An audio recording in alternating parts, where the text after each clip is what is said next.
handshake and pass it on to the next guy. But it is a very unique roster that we have, and watching the other playoff games, some notable starters don't go the 6-7 innings that they're accustomed to going to in the regular season. So in my opinion, whenever we have a bulk starter go 3.2 innings, you're seeing that across the league in other playoff games too. And what we're learning is all the openers do the job again and again and again, and you've done it with Bo Brisky maybe the most. That first inning can be the most important inning to put up a 0. For sure. I mean, you always want to land the first punch, especially in postseason ball, because managers are making moves earlier and earlier these days, going to the pinch hitters, going to relievers, whatever it may be. But landing the first punch is the most important punch, in this point in the game. So trying to put up those zeros early and scoring runs on the flip side early is very crucial. Yeah, even a 1-0 lead matters, doesn't it, for you guys?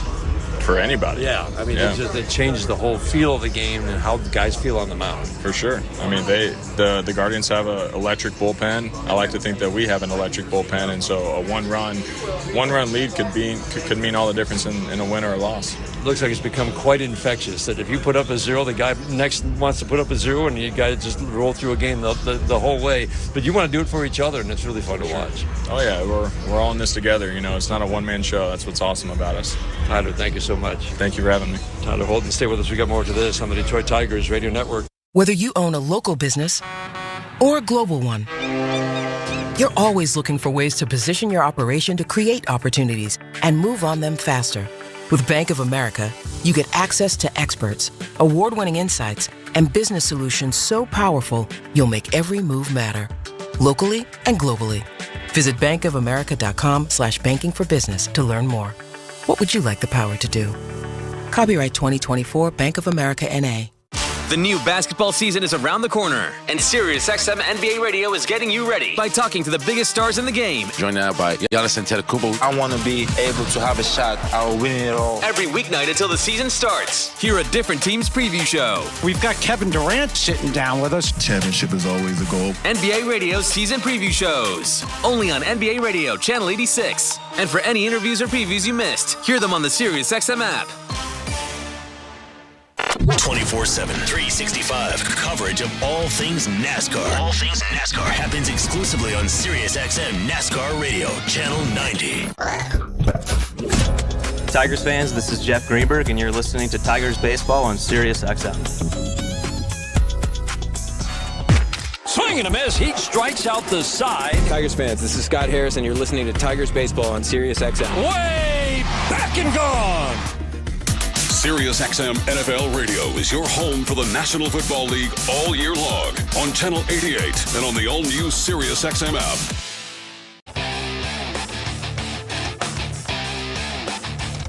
Around the League is brought to you by Big B Coffee, the official coffee of the Detroit Tigers. While the Tigers are putting together a magical run of their own, the Mets seem to have a little magic boosting their postseason run, too.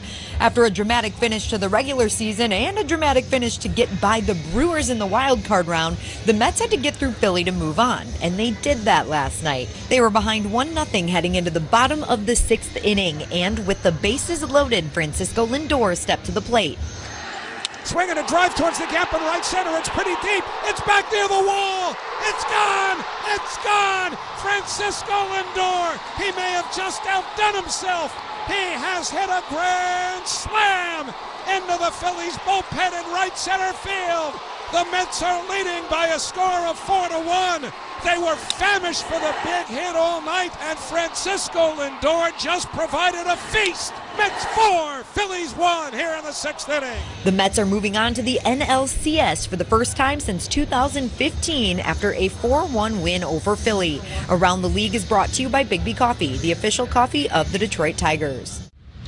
I'm James Harrington of Feiger Law. As the official law firm of the Detroit Tigers, we congratulate the 2024 Tigers for their historic run to the playoffs. Our Tigers, with their will to win, have entered the postseason for an epic playoff run. We're proud of the grit, determination, and hard work it takes to return playoff baseball back to the city of Detroit. On behalf of our team at Feiger Law, we wish our Tigers continued success as they battle through the playoffs with the attitude, all we do is win. Always win. It's alive! Wallside Windows has built a monster of an offer. 80 months, no interest with no down payment. Or save an extra 20% off when you pay cash. Plus half off every window you buy. We've created our best offer yet. You'll save thousands, and installation is guaranteed by the holidays. 80 months, no interest. Call Wallside today. 1-800-521-7800 or go to wallside.com. Birmingham Plumbing, Heating, and Cooling is ready to tackle your plumbing and HVAC needs. Don't let your home team run cold this winter. Birmingham Plumbing, Heating, and Cooling has you covered. Get winning solutions for your heat and furnace issues from a trusted choice in residential services. Meet the team to beat at birminghamplumbingco.com. That's birminghamplumbingco.com. Birmingham Plumbing, Heating, and Cooling, your Detroit boiler expert. Red, white, and blue trucks are on the way. Birmingham Plumbing will save the day. You just slept on it funny. I think it's supposed to be that color. It's probably just something you ate. That'll clear right up with some aloe. Some chicken soup will have you back on your feet in no time. Not sure. But Mom will probably know. Don't rely on guesswork. For 85 years, Blue Cross has been providing Michiganders with access to the care and resources they need, and will be ready to help for the next 85 years. The McLaren Proton Therapy Center at the Karmanos Cancer Institute offers the most powerful and precise radiation oncology treatment available. Using the latest generation technology, we're able to deliver high doses of radiation to the exact size and shape of your tumor while avoiding surrounding healthy tissue and organs. That means we can eliminate cancer with an unmatched precision, resulting in fewer side effects and improved outcomes for patients. To learn more, visit mclaren.org/proton therapy.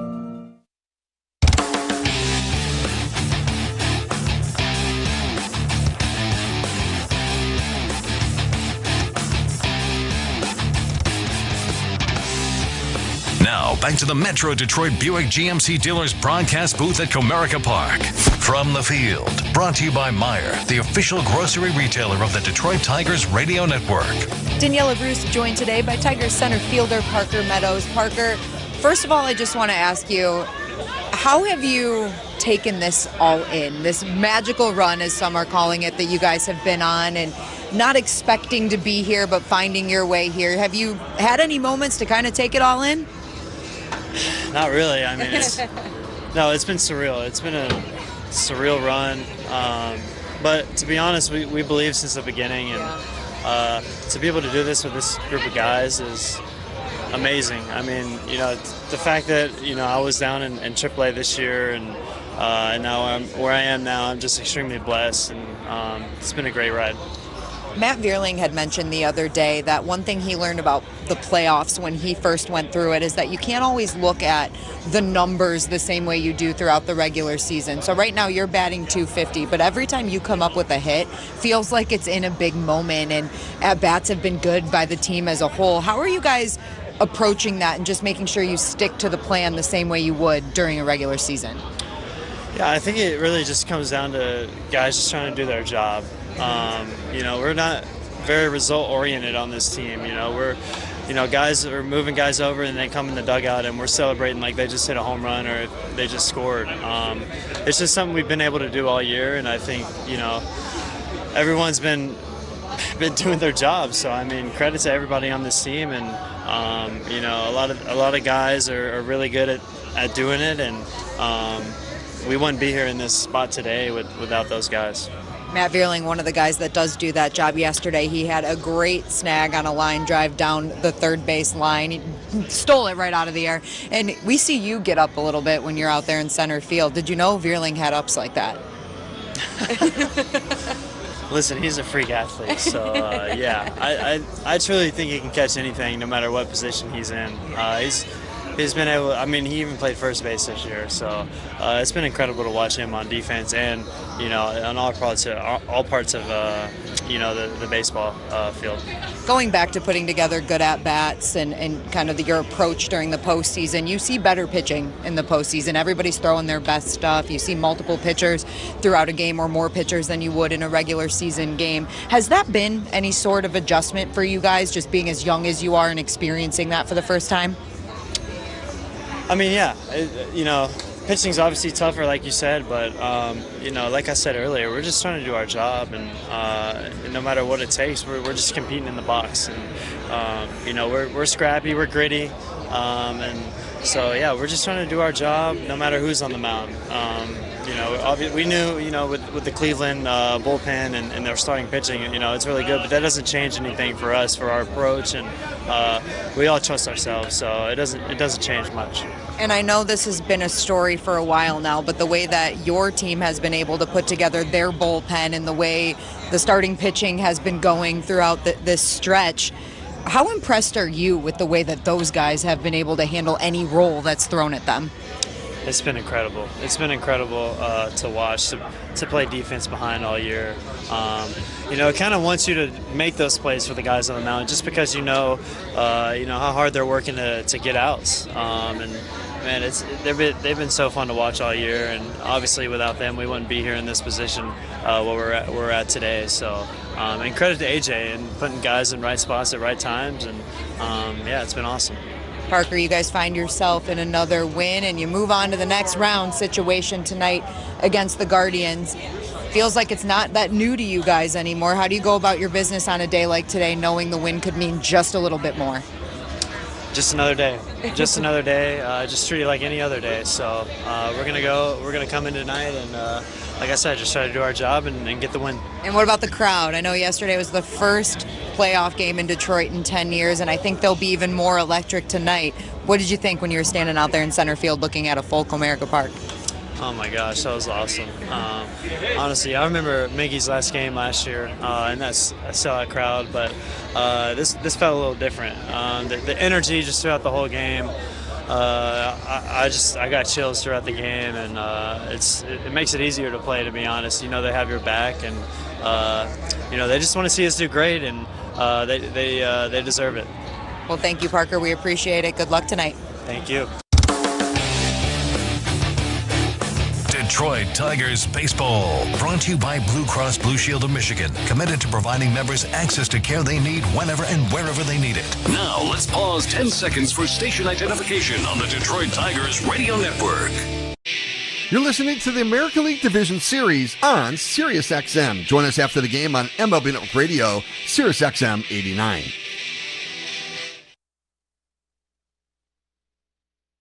Sports Grid Radio on SiriusXM has you covered this college football season. Number 2 Ohio State is on the road against new Big Ten rival and number 3 Oregon in Week 7 of the college football season. The line opened with the Buckeyes as a 3.5-point favorite with a total of 53. Make sure you tune into Sports Grid Radio to stay up to date on all the latest. The place to get the winning edge over the sports books this football season is Sports Grid Radio, channel 159 in the car and on the SiriusXM app. Tigers fans, your manager AJ Hinch joins MLB Network Radio every Tuesday at 11 a.m. Eastern. So we don't feel pressure. I mean, we feel opportunity. We know that there's a chance.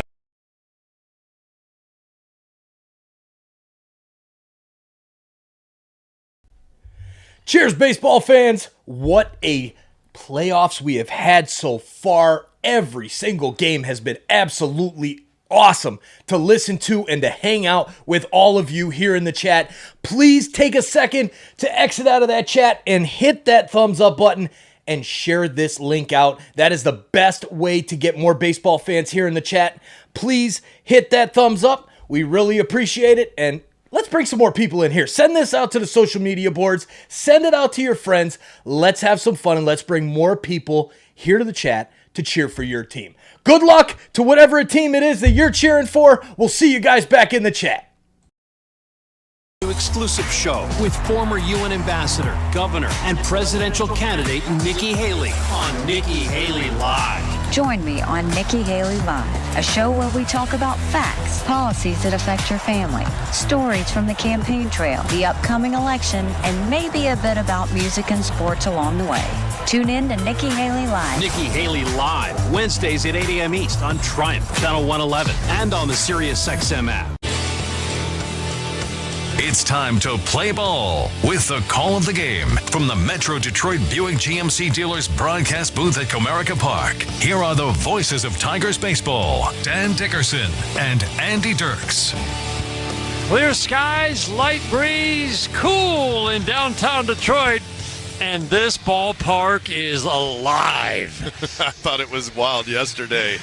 Tigers are getting ready to try to close out the Cleveland Guardians in the Division Series. A win tonight, they move on to the American League Championship Series. And Andy, one thing we've noticed about this Tigers team, when they have an opportunity to clinch a spot in the postseason, to eliminate the Houston Astros, they take advantage of their first opportunity to do that and get the job done. And that's exactly what we'd like to see. This crowd right now, they're feeling it. They know the buzz is happening. They've seen this team do special things. Like you said, Dan, they are winners in big moments. They have been producing time and time again. Let's do it again tonight. Lineups have been exchanged at home plate. The Tigers are getting ready to take the field. The orange towels being waved by 44,000 plus here at Comerica Park. Let's check tonight's starting lineups with Daniela. Starting lineups are brought to you by Comerica. Only one bank has been committed to Michigan since 1849, and that's Comerica. We'll start with the visiting Cleveland Guardians. Leading things off and in left field today, Stephen Kwan. Batting second, the designated hitter, Kyle Manzardo. Batting third and playing third, Jose Ramirez. Batting fourth and at first base is Josh Naylor. Batting fifth, the center fielder, Lane Thomas. Batting sixth, Will Brennan. He'll be in right field. Batting seventh, second baseman, Andres Jimenez. Batting eighth and catching, Bo Naylor. And batting ninth, the shortstop, Brian Rocchio. And for the Tigers, with a chance to take this to the ALCS, leading things off, center fielder Parker Meadows. Batting second, designated hitter Kerry Carpenter. Batting third and playing in right field today, Matt Vierling. Batting fourth and in left, Riley Green. Batting fifth, Colt Keith, your second baseman. Batting sixth and at first, Spencer Torkelson. Batting seventh and at third, Zach McKinstry. Batting eighth, shortstop Trey Sweeney. And batting ninth, the catcher, Jake Rogers. Pitching matchup is brought to you by your local Toyota dealers. Visit buyatoyota.com. Toyota, let's go places. Leading the charge onto the field, skipping across that third baseline. Reese Olson taking the mound for the Tigers. Guardians will counter with Tanner Bybee, who was outstanding in a, I would say, noticeably shortened start, even working with a 5-0 lead in Game 1. Tigers and Guardians, keys to the game brought to you by Sarah Chevrolet. Let's talk about the keys as the Tigers go back to a, we think, traditional start for Reese Olson. Yeah. And not an opening start for Reese Olson. The keys for him to have success against a lineup that he did face in that Game 1 loss. Yeah, you know, they got a lot of lefties. So for Reese, he's going to have to be able to work the fastball in and away to set up his off-speed, to be able to set up his changeup, set up his slider. Any of the breaking pitches he's going to have to execute down in the zone. Down in the zone or down for a ball. Don't leave that thing up to where they can get it in the air. Tigers have taken 2 of the first 3, lost Game 1, bounced back and took Game 2 in Cleveland on the Kerry Carpenter 9th inning home run, and then incredibly duplicated that 3-0 win with a 3-0 win in Game 2, back-to-back shutout wins over the Guardians. You know the Guardians are due, but we like this matchup of Tigers pitching against Cleveland's offense going into this series, Andy, and really after that 5-run first inning, they have shut down Cleveland. I thought they've done a really good job, you know, getting to weak contact early in counts or getting ahead in the count. That means they're making pitches out of the gate. They're hitting spots early. They're not leaving too many pitches over the middle for them to do damage on, and that's what Reese just needs to continue here today. First pitch brought to you by McLaren Health, the official healthcare system of the Detroit Tigers. Again, the pitching matchup brought to you by your local Toyota dealers. Visit buyatoyota.com. Toyota, let's go places. First inning brought to you by Rocket Mortgage. Buy, sell, finance, and save. Stephen Kwan had 3 hits in the game yesterday. Leads off for the Guardians. Fine leadoff hitter. First pitch of the game. Fastball strike. And we are underway here at Comerica Park in downtown Detroit. Sun sets a whole lot earlier. It's going to set about 50 minutes from now, so the only sunshine in the ballpark is on the stands down the left field line. Curveball, swing and a miss. That's a beauty. Quickly, no balls and 2 strikes. If that pitch is a weapon for him tonight, look out. Pitch that he doesn't throw a whole lot. Appeared in Game 1. He had an opener that day. The 0-2, swinging a soft tap foul. Wow, changeup looks sharp as well. Down and away from a left-handed batter. Kwan, toughest to strike out in the American League the last 2 years, barely got a piece of it. Manzardo and Ramirez. This is a lefty-loaded lineup to face Reese Olson. The 0-2. Down below the strike zone, but you've made that point, Andy, before. Just if you're going to miss, with the off-speed especially, it's below the knees. Keep it down. Get a ground ball. Worst case, don't want to let him lift it in the air. Quan had a tough finish after a great start. The 1-2, swinging a line drive, just a flare over shortstop into left. It looks like a lot of the hits that we saw from him yesterday. 2 went to the left side, 1 to the right side, and he's just one of the best 2-strike hitters you're going to see. Yeah, I thought that was a pretty good pitch. That's a fastball up at the very top of the zone. After he went down with the breaking ball, down with the changeup, change the eye level, go up. Quan's just really good with the bat. Good bat-to-ball skills. Served one out to left. AJ was asked about starting Reese Olson versus having an opener for him like Game 1. He said this is what he's used to. It makes sense, basically. Manzardo takes a pitch down and in to get him back to the role that he's most accustomed to, starting a game. 2 starts against the Guardians in his career. Both came this year, and both were very good. 6 innings, 1 run on 1 hit in May, and then 6 innings, 3 runs in his next outing. Down and away with a fastball, quickly 2-0 on Kyle Manzardo, left-handed batter. Started the game yesterday, and because of the way A.J. Hinch used his bullpen, he got 1 at-bat and was lifted for a pinch hitter. Provided some big power down the stretch. Curveball on the back door, got the called strike. That was classified as a slider, but that was a pretty big break on the outside edge. A lot of improvements for Reese Olson this year, including a lot more ground balls. Knows how to get that ground ball with men on base. The 2-1. Away, same pitch. Slider tried to get the back door, didn't get it there. So that means McKinstry, who's at third tonight, is way off the line. Sweeney with the lefty up the middle. The outfield plays Manzardo to go the opposite way. 2:30, but there is some serious pop in this bat at times. The 3-1, swinging a line drive, base hit right center. Quan is going to stop at second base. Over and in to cut it off is Vierling. And an early jam for Reese Olson. We talk about it for both teams. I'm sure the Guardians talk about it, but we talk about how important it is for the Tigers to score runs early. And you know the Guardians had the exact same message going into this game today with Bybee on the mound and Olson the opponent. Yeah, they haven't scored runs. So, you know, they're definitely coming in this game. That's an emphasis that they're thinking about. Reese just got to settle down, execute his pitches. Just execute, hit the spots. That brings up Jose Ramirez, the last guy you want to see with men on base. First pitch fastball up and away. You talked about the importance of working both sides of the plate, but has to be able to get that in against lefties. Lefties had the edge against him this year. Really shut down righties. The 1-0. Change up down, check swing. Did he go? Appeal to third. Adam Beck says yes, he did. That's a big called strike. So with Ramirez, a switch hitter at the plate right now, there are 6 left-handed bats. And with Rocchio at the bottom of the order, another switch hitter, 8 of the 9 batters in this lineup are going to bat left-handed. That's what Reese Olson is going to see. That's why that curveball changeup early were a very good sign. The 1-1, swinging the line drive down the right field line, hooking toward the corner. Foul. Whew. Changeup, and Ramirez was on it. Just out ahead of it. Pulled it almost home run distance, a little shy of home run distance, but on a line and about 10 feet foul. Yeah, it was up a little bit. Ramirez is a good hitter. He'll let the ball travel a little bit. Now, this is where if he can get that back foot breaking ball down out of the zone, go for a strikeout, he's going to backdoor a breaking ball. The 1-2 in the dirt, picked up by Jake Rogers, a changeup that bounced, and he backhanded it. 2-1 and nobody out, first inning. Guardians trying to get the jump on Reese Olson and the Tigers. That was an outstanding pick, by the way. That could have been trouble. Could have been runners at second and third.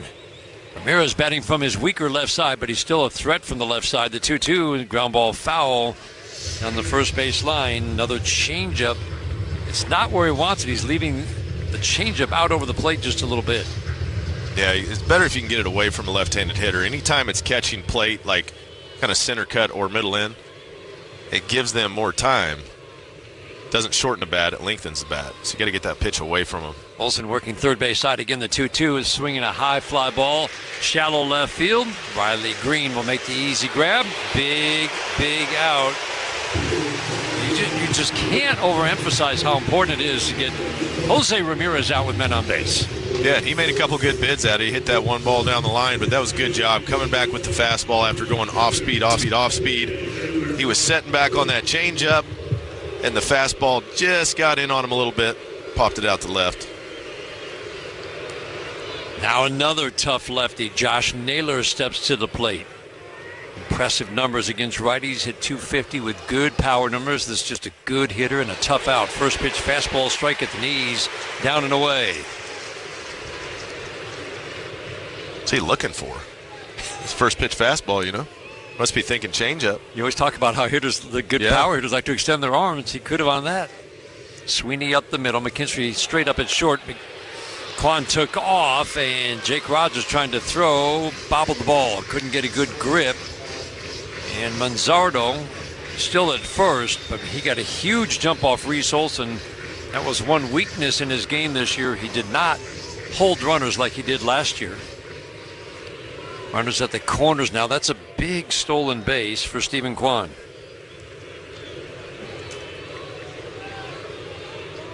Naylor waiting on a 1-1. On the way. Off the plate away. Curveball tried to backdoor him. Didn't get to the edge. Naylor 3-for-11 in the 3 games with a double. That was off Skubal in Cleveland. Outfield placings to go the opposite way. Meadow shades to left center. Green in and toward the line. No score. Runners at the corners. 2-1. Swing and a miss. Beauty of a changeup. You like him going right back to that, or would you rather see the fastball up? It just feels like this guy can hit a fastball in any count. Yeah, I think, stick with the off speed down, because even if he gets a piece of it, chances are he might hit a ground ball. You just don't want to give him something he can elevate, so stay away from anything up. You want to be down, down, down. Olsen sets the 2-2, swing and a miss. Got him. Stayed with the changeup. It was a good one, too. I mean, the bottom dropped out of that. Same pitch as the pitch before. Looks like a heater down the middle. And that moves like a split finger right there. He put a little extra something on there at the end with his fingers. Whipped it through. Halfway through his swing, you could see the resignation on Naylor's face. Like, oh. No. I don't want to swing at this pitch. Lane Thomas hit a 3-run home run off Reese Olson in Cleveland on a first pitch slider. First pitch ground ball, base hit into right. He got a sinker over the plate, and he drilled it into right. Into score comes Kwan. And the Guardians on 3 singles in the first take a 1-0 lead. Stick to damage control. 1 run's not going to win this game. So you got to stick to damage control here, make some pitches. That's just a sinker kind of out over middle of the plate. Thomas is a good player. He's been swinging the bat well. That's a pretty solid piece of hitting. Got the hands in. Punch that ball to the open right side. Manzardo's the base runner at second now. First pitch, breaking ball down and into. Again, these are going to be all lefties. This is a true lefty. Will Brennan takes a pitch down and in. Will Brennan was in the starting lineup yesterday and didn't get an at-bat. You won't see that very often. Pinch hit for in the 2nd inning, and the Tigers went to Brant Herter after Cato Montero. The 1-0. Fastball outside on the black for a called strike. Long first inning for Reese Olson, 24 pitches. But one thing we have seen, he's got that ability to settle down after maybe a shaky beginning. Put together some quick innings. The 1-1. Curveball away. Crowd groans. That's way outside. Todd Titchener's the crew chief. He's our home plate umpire today. Chad Fairchild at first. Nick Marley at second. Adam Beck today is third base umpire. Ramon DeJesus on the left field line. Jim Wolf is on the right field line. The 2-1 pitch from Olsen. Swing and a little soft tap foul. Another good changeup. This one right at the knees. 2 balls, 2 strikes. Juan Manzardo started the inning with singles. Olsen got the dangerous Ramirez on a soft fly ball. Naylor struck him out on a changeup. Thomas, first pitch he saw, punched a single into right field to give the Guardians the lead. Brennan waiting on the 2-2. Swinging a ground ball softly to third. McKinstry will charge. Little bobble. Fires to first low. Grabbed by Torkelson. Brennan grounds out, and Olsen limits the damage to a single run. 3 singles produce a run for Cleveland. Tigers bat in the bottom of the first inning. No score in Game 4 of the division series. 1-0 in the 4th game of the division series. This is the home of Detroit Tigers baseball. Every fantasy football champion makes one defining move. You are just a season-long fantasy football player. Don't overvalue wide receiver, cornerback. Seriously. Fantasy Sports Radio can help you make that move. Use your bench to improve your lineup. That's what your bench is for. This week is proving why that's the case. Listen to the best analysts for lineup advice, trade questions, and roster moves. Make your move with Fantasy Sports Radio, Sirius XM 87, and the Sirius XM app. That was an all-time classic. Adam Shine brings his unique perspective and passionate sports talk to Mad Dog Sports Radio. That game led the league in holy cow wow moments. The biggest and hottest names across Major League Baseball. Star shortstop for the Kansas City Royals, Bobby Witt Jr. It's great to kind of build the new culture. Hey, you. Yeah, I'm talking to you, the one that's listening to the MLB playoffs with us. Thank you so much for hanging out with us. Please take a second to hit that subscribe button. Have you not subscribed yet? You're listening to all these MLB playoff games. Look at all the people that we have here in the chat. Please take a second and hit that subscribe button to help our Toronto sports community grow so we can continue to bring more and more sports out to you, the fans. Thank you again so much for being here. We really appreciate you helping this community grow. Now let's get back to the baseball. Good luck to your team. Let's have a great time and keep it classy in the chat. Cheers, everybody.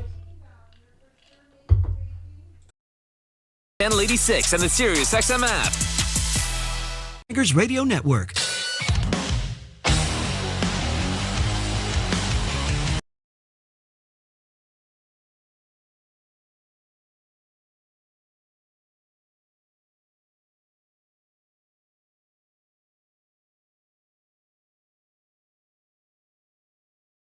Proud hometown partner of the Detroit Tigers 1-0 Guardians. We go to the bottom of the first inning, and the Tigers get ready to face 25-year-old native of Mission Viejo in California, Tanner Bybee.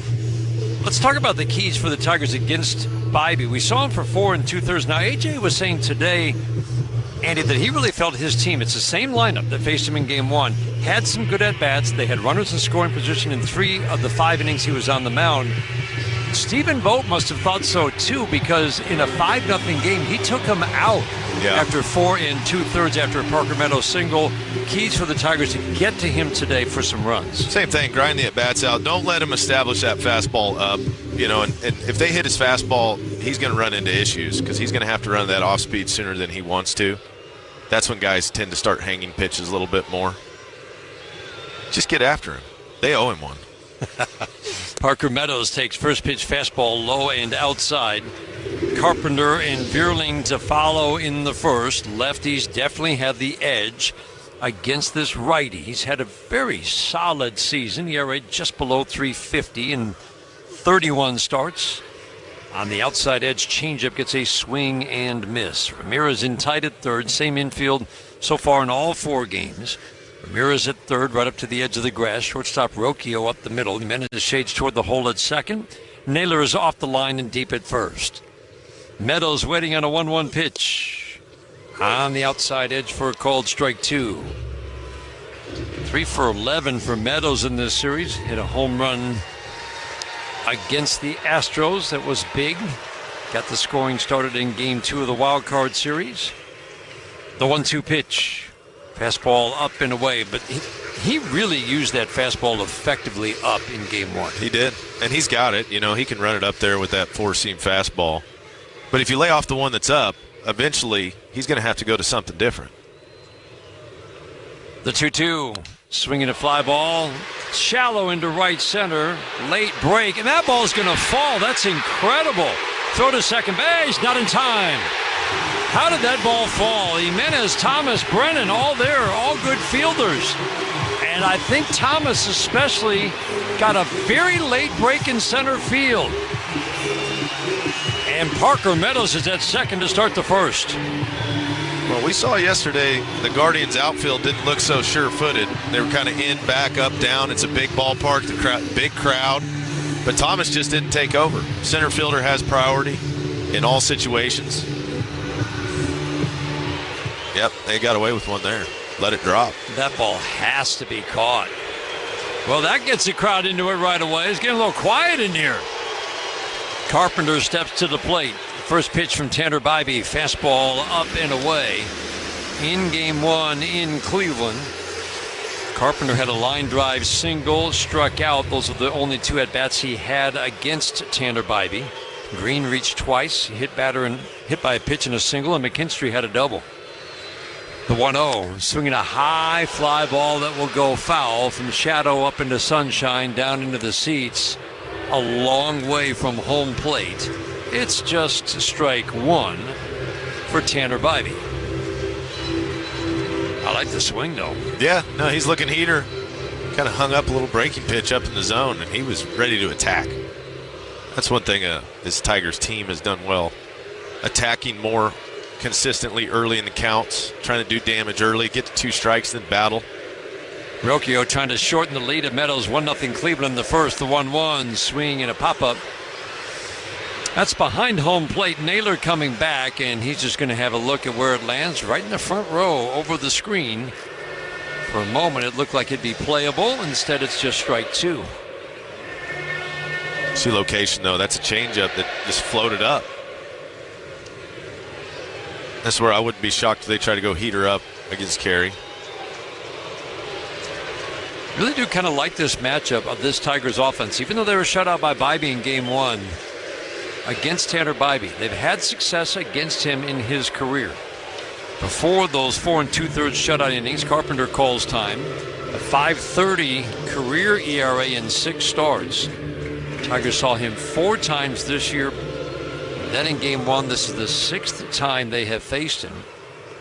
Scored 4 runs in a 4-inning start in May, 4 more runs in a 7-inning start here in July. The 1-2, up and away, 96, not close.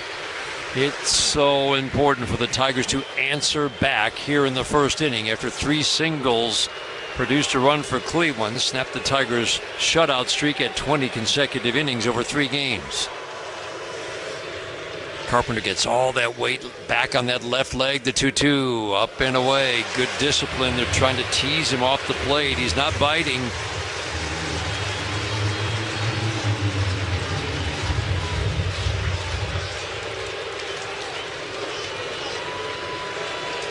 It's fastball, slider, curve, and change for Bybee. On the rubber, steps off. The slider is by far, by the numbers, by what opponents hit on each particular pitch, the slider is by far his best pitch.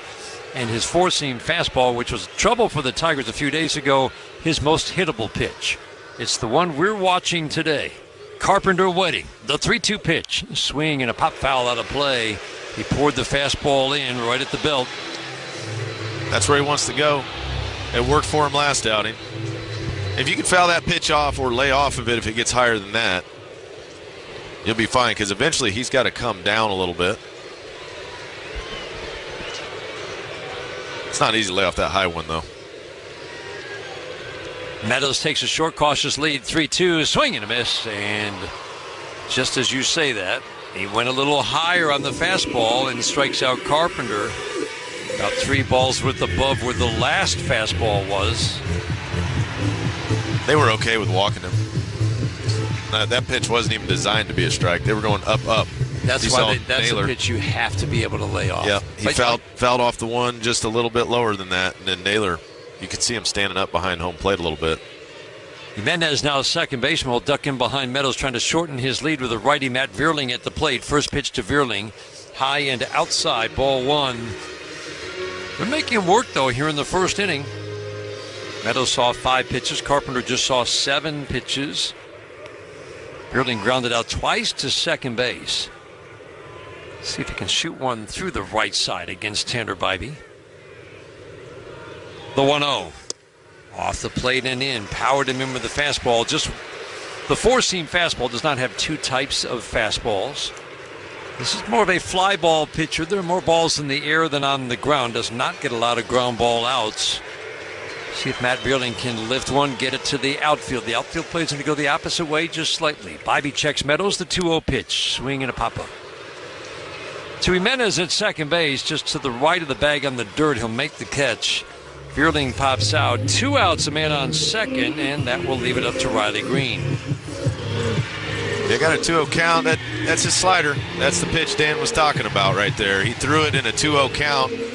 Beerling kind of lunged for it. I know looking back, he wishes he'd have just swung through it. But sometimes what your mind wants to do and what your body actually does are two different things. Green drove home Meadows in the first inning yesterday. A nice piece of hitting, an off-speed pitch down, just a ground ball single into center field. First pitch from Tanner Bibee to Riley Green. Fastball high and away, ball one. Keith waiting on deck. 3 singles produced a run for Cleveland in the first. Guardians in their road grays with the block lettering Cleveland in red, outlined in black, outlined in red across the front. The 1-0. Swing and a high fly ball to left, not deep. Over and in Quan, little zigzag route, but he'll stop, make the catch near the line. Tigers get a leadoff double on a misplay, but Parker Meadows never advances past second base. We head to the second inning, 1-0 Cleveland on the Detroit Tigers Radio Network, presented by Meijer. At Comerica Bank, we're creating opportunity for small businesses to make it big. Big like hearing your small business featured in a radio ad for free, or getting free sports tickets to entertain a client. Comerica Bank brings big perks like these and more to every small business customer. To learn how opportunity happens here, visit comerica.com/prosper. Member FDIC Equal Opportunity Lender. Offers available to Comerica small business customers only. Terms apply. For 175 years, Comerica has thrived through every rise and fall. We've lived through triumphs and turmoil, witnessed every advance, and survived every setback. Through surety and uncertainty, we've stood the test of time by standing by our beliefs, our values, and our... What's up, baseball fans? How's the game going for your team? A lot of fun here in the chat. Thank you so much for hanging out with us. Please let us know in the chat where you're watching from. Let us know how far our reach is in this world. Where are you watching this game from here on Toronto Sports Insider? Thanks for hanging out with us. Now hit that like button, share it out to your friends, and let's get back to the baseball. Woo! Let's have some fun. The Detroit Tigers, with 7 local locations to serve you. Meijer is the proud hometown partner of the Detroit Tigers, and we're cheering them on every game to a winning season. Home is where your team is, and our home is right here in Detroit.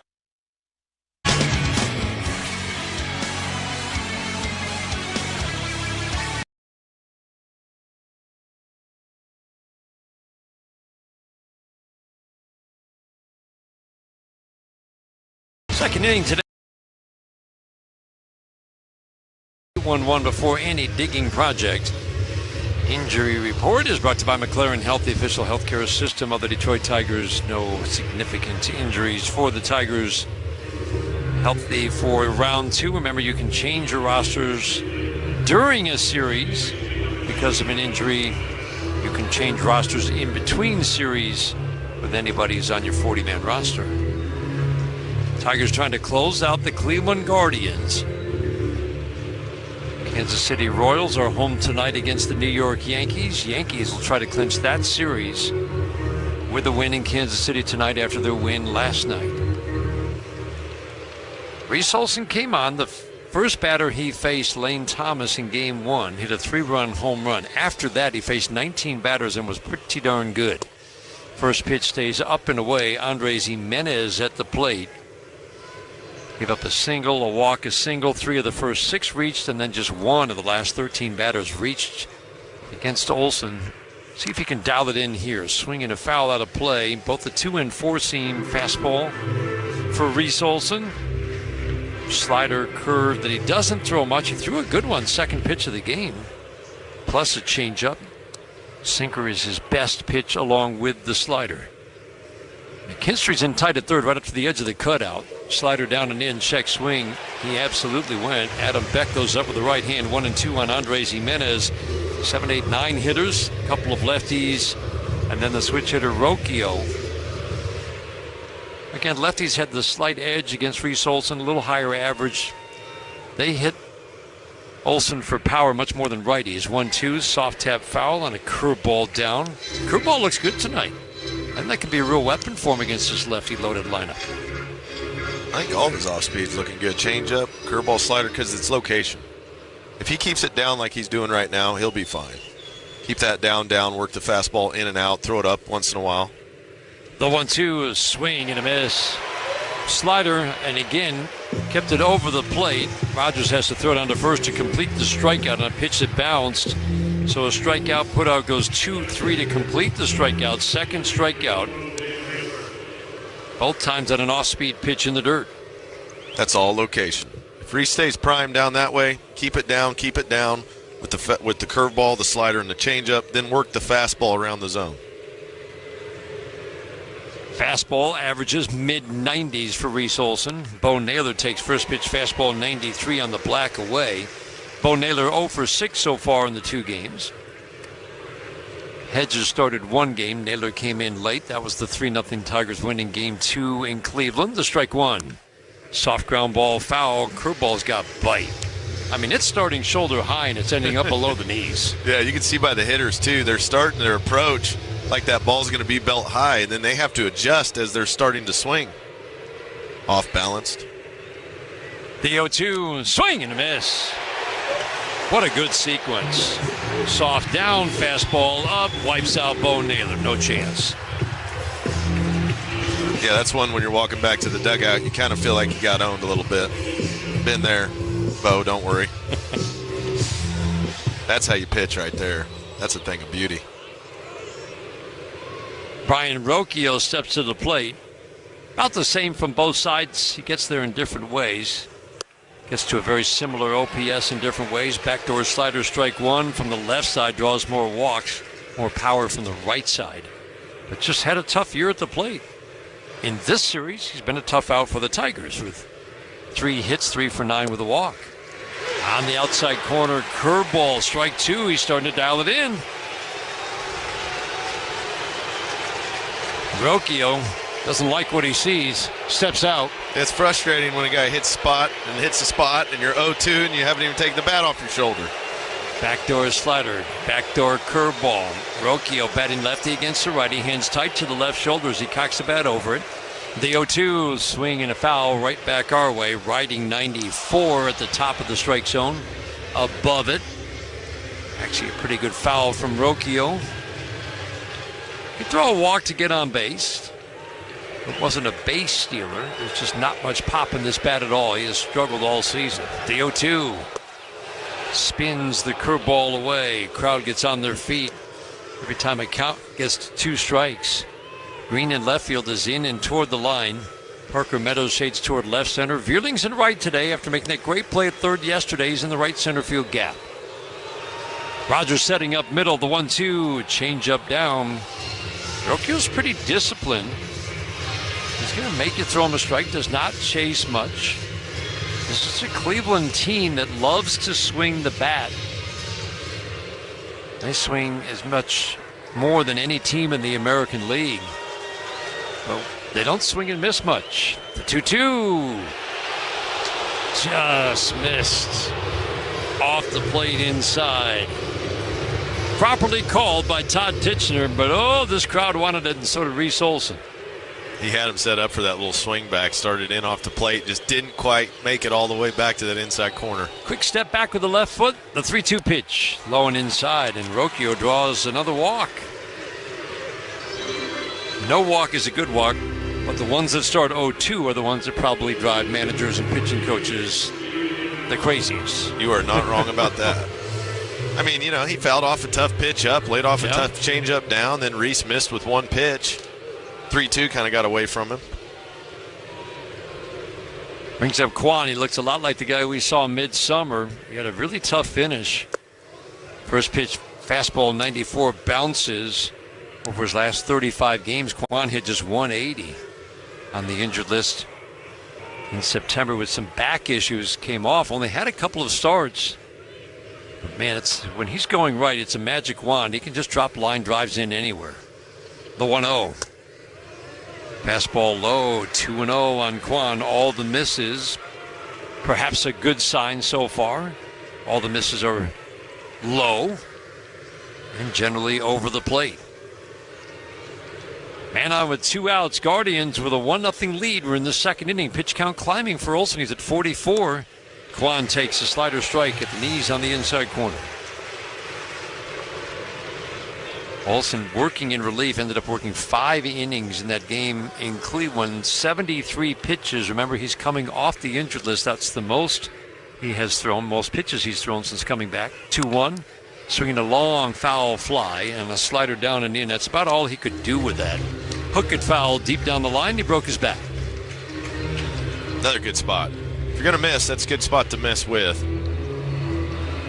Like you said, there's not much you can do with that pitch. As it coming in on you, you just kind of got to turn your body and rush the bat to it, which gets the bat head way out in front of your body and leads to a long-ish, mid-range strike. Sweeney at shortstop, shades up the middle. The outfield plays Kwan to go the opposite way. Kind of normal depth. Green's in a little bit in left field and toward the line. The 2-2 pitch, and swing and a pop-up. Softly into center field. Sweeney backpedals, makes the catch. A little stumble there, but he made the catch in the end. A couple of strikeouts and a walk, and then Kwan, the soft pop-up to end the second. Guardians have made Olsen work hard through 2. We go to the bottom of the second inning, 1-0 Cleveland. This is the home of Detroit Tigers baseball, presented by Meyer. I'm Ashley Flowers, host of the #1 true crime podcast in the world, Crime Junkie.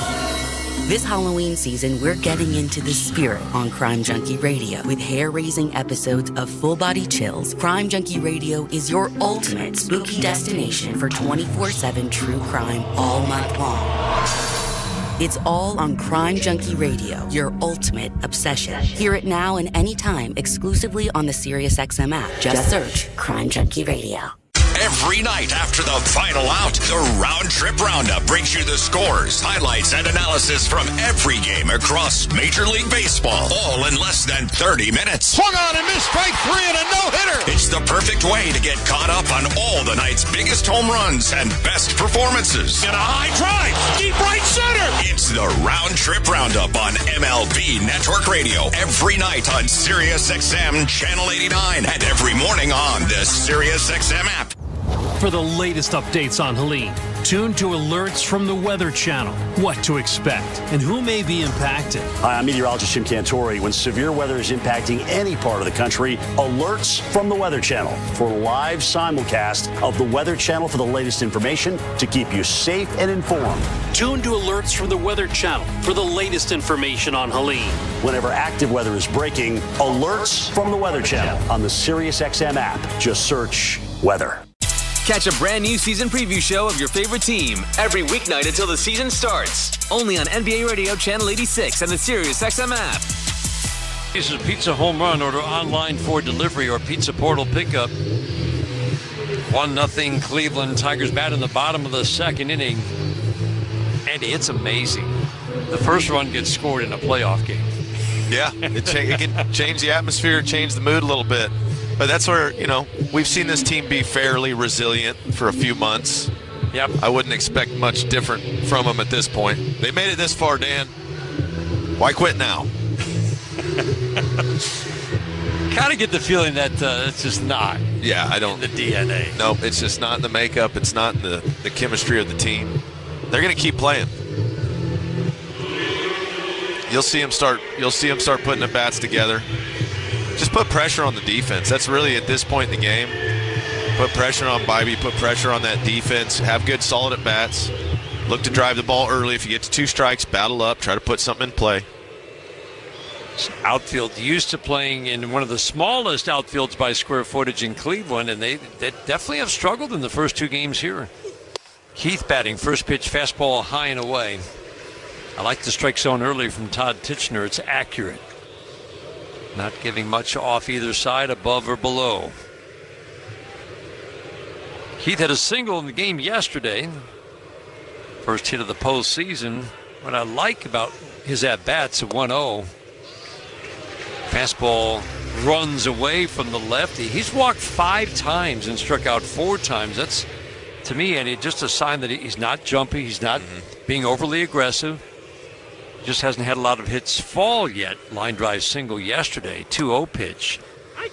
Off speed, the slider at the bottom rail gets a called strike, 2-1. Torkelson, McKinstry to follow here in the second inning. Time for dollars on deck. If Spencer Torkelson, who doubled yesterday, gets a hit this inning, Northville Lumber donates to Detroit Blightbusters.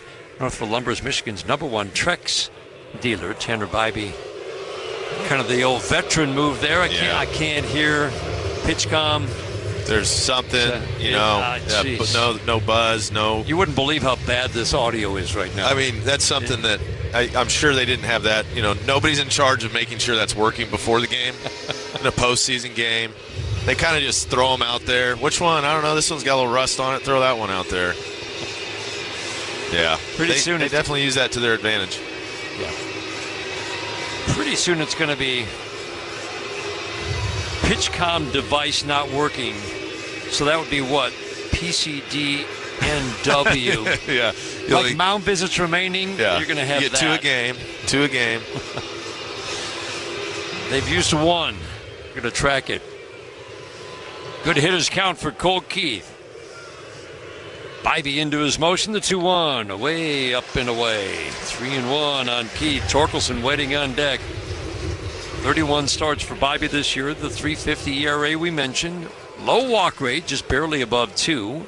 And almost 10 strikeouts per 9. The 3-1. Low, he walked him.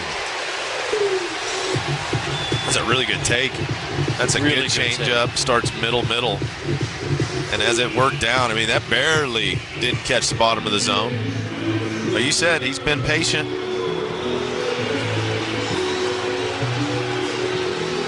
Sixth walk, Colt Keith has drawn. What does that double yesterday for Torkelson do for him? We're about to find out right now. Tack a first pitch fastball. First pitch, perfect slider at the knee, strike 1. 1-0 Cleveland in the second inning. Postseason pitching is just a little different, isn't it? Get that 3-1 changeup just below the zone. 0-0 slider on the black down. The strike 1. Middle of the plate for strike 2, and that's the pitch you were talking about. The Tigers got better at attacking. Yeah, that's a tough one there to let go by. Center cut slider.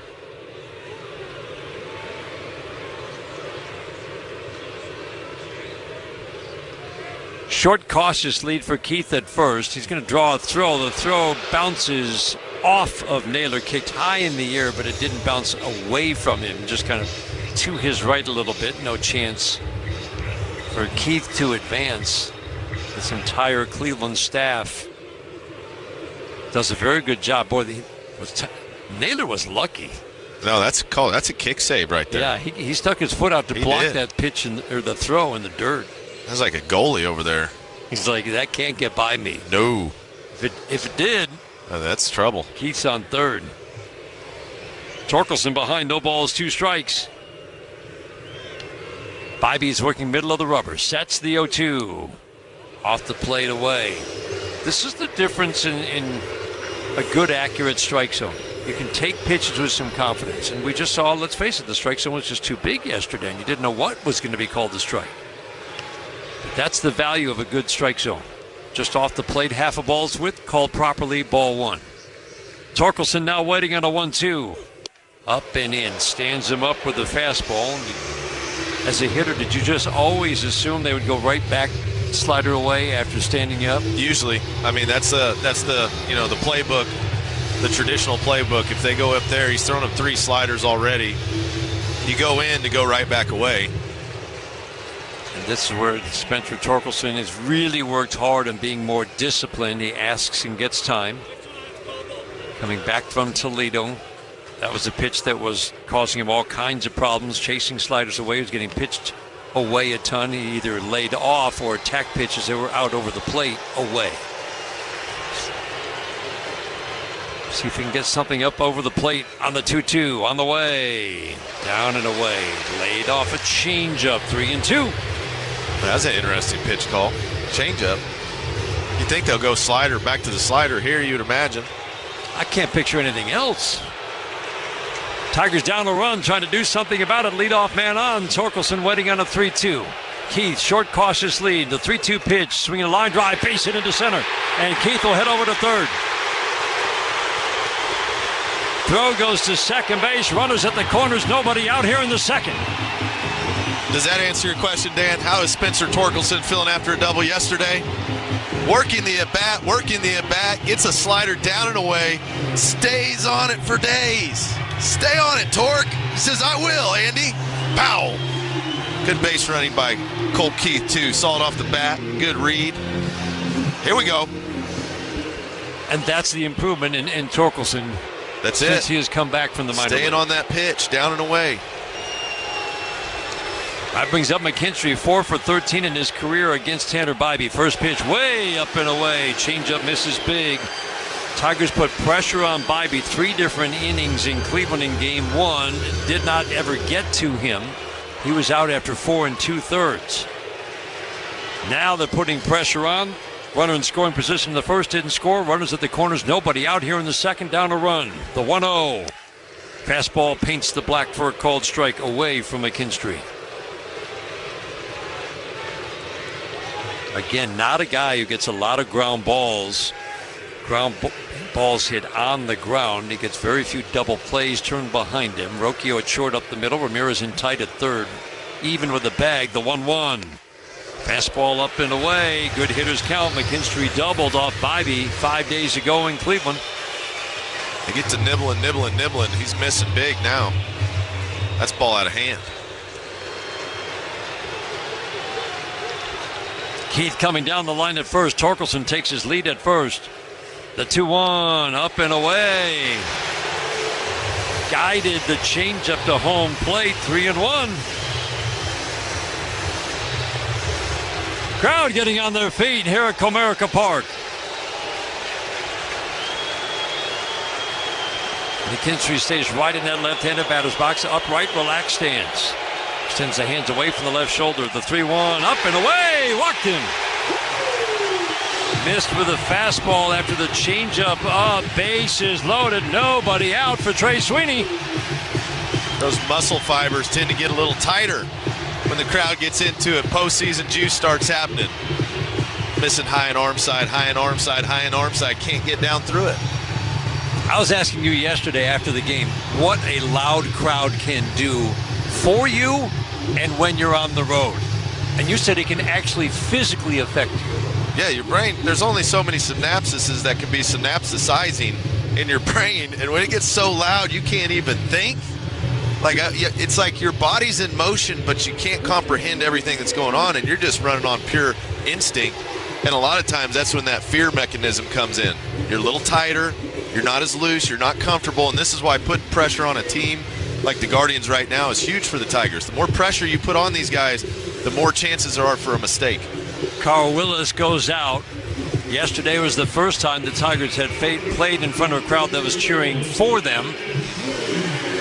They had played very well on the road. That was one of the most impressive things about how they played the first 4 games in Houston, in Cleveland. Just the same Tigers team we're used to seeing. Now Trey Sweeney, bases loaded and nobody out at the plate. The first pitch from Bybee, swing and a high fly ball, center field, deep enough to get the run home. Thomas toward left center, makes the catch. Colt Keith will tag and score. Throw goes to third. Tigers have tied it at 1. Trey Sweeney gets the run home. Huge to tie it up. Listen to that crowd. Nice job by Sweeney. That's a fastball in.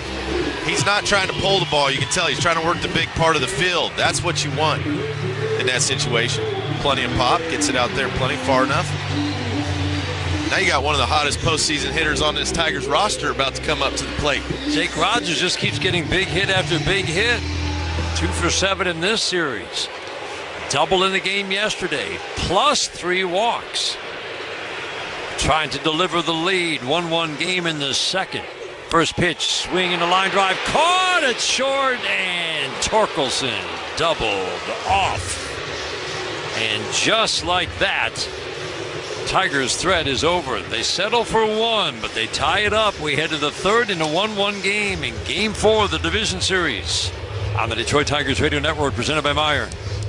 Rocket met with first-time home buyers to get real about buying a home. When you don't understand the process, you don't know what steps to take. Money is just scary to begin with. There's so many question marks. I wish there was like a home ownership coach out there. My name's Austin. I'm an executive at Rocket. We're doing a lot, but we can do more just listening to you today. Get real solutions to real concerns. Call 800-4ROCKET. Rocket Mortgage LLC, NMLS number 33, NMLSconsumeraccess.org, equal housing lender license in all 50 states. I'm Dan Campbell, head coach of the Detroit Lions. What if I told you there's a legal team whose winning record goes back over 50 years? What if this team had a roster of some of the best and brightest in their field? And what if I said that every time this team wins, you win too? I'm talking about Michigan's first family of law, Sam Bernstein Law. If you've been injured in an accident, calling Sam will be the best call you ever make. Get a winning team to fight for you. Get the Bernstein advantage. Call Sam. Injured? 1-800-CALL-SAM. Get ready for Tigers baseball with Carbliss, a premium ready-to-drink cocktail in a can. 0 carbs, 0 sugar, 0 gluten, and just 100 calories a can. Plus, less carbonation, which means less bloating and less guilt when drinking. Carbliss offers flavors for everyone, from pineapple, black cherry, or cranberry to classic cocktails like margarita and Paloma. On game day, stop at your local grocery store and pick up a pack of Carbliss for your pregame party, and find it inside the stadium to enjoy during every pitch. Carbliss, handcrafted premium ready-to-drink cocktails. This is more. Hey, baseball fans, Mike Valena here. If you're looking for a great trip to plan, go do something fun, how about Vegas? The D.com, the D Las Vegas. It's your home for Detroit sports in Vegas. Brought to you by Birmingham Plumbing. Visit birminghamplumbing.com. Instant replay brought to you every game by the Sam Bernstein Law Firm. When you need the right call made, 1-800-CALL-SAM. A half moon rising right above the new giant skyscraper rising in downtown Detroit. One that looks like it's got a lot of mirrors on it. A lot of mirrors glass. on it. There's a lot of glass on that building. Watch that go up for the last couple of years. At about, 15 stories during the season this year. Feels like. Progress. So it's going to be twilight very soon. It could be a tricky time of night. We've seen a lot of balls in the air already. Kyle Manzardo leads off for the Guardians. First pitch, fastball, check swing, and he did not go. Torkelson on the line drive did take a step toward third, but even if he hadn't, still would have been close. I don't think he would have gotten back. Second baseman Jimenez was shaded up the middle. Manzardo takes breaking ball for a strike. 1 ball, 1 strike. 2-3-4 hitters. Manzardo, Ramirez, Naylor. 1-1 tied. Tigers tie it up. We're in the top of the third inning. Olson's 1-1. Swinging a shot up the middle, kind of a cue job getting around it. Sweeney will throw to Torkelson. That's a really good play because I'm guessing that ball had some serious spin as Sweeney was gloving it. Yeah, that thing sounded like a top coming off there. Spinning around like crazy. Sweeney gets around it, sets his feet, makes a good strong throw. Fundamentals.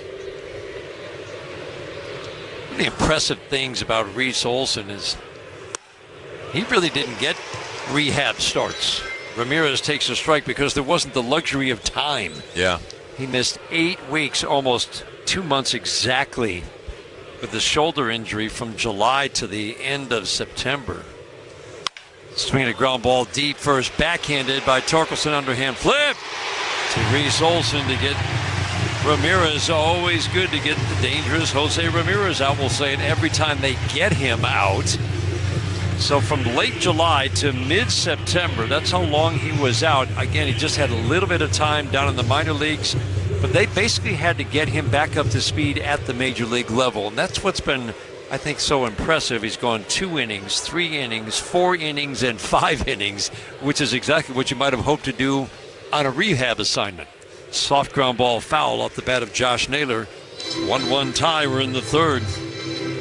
Trying to get everything dialed back in while you're in the big leagues is not easy. You know, and you could see some of his breaking pitches weren't quite as sharp when he first came back, but it's now that he's dialing it in, he's keeping that ball down, filling it up with strikes. That's the Reese Olson that we all know. Strike one. Changeup moves away from the lefty Bo Naylor. Naylor so far 3 for 12 in the series.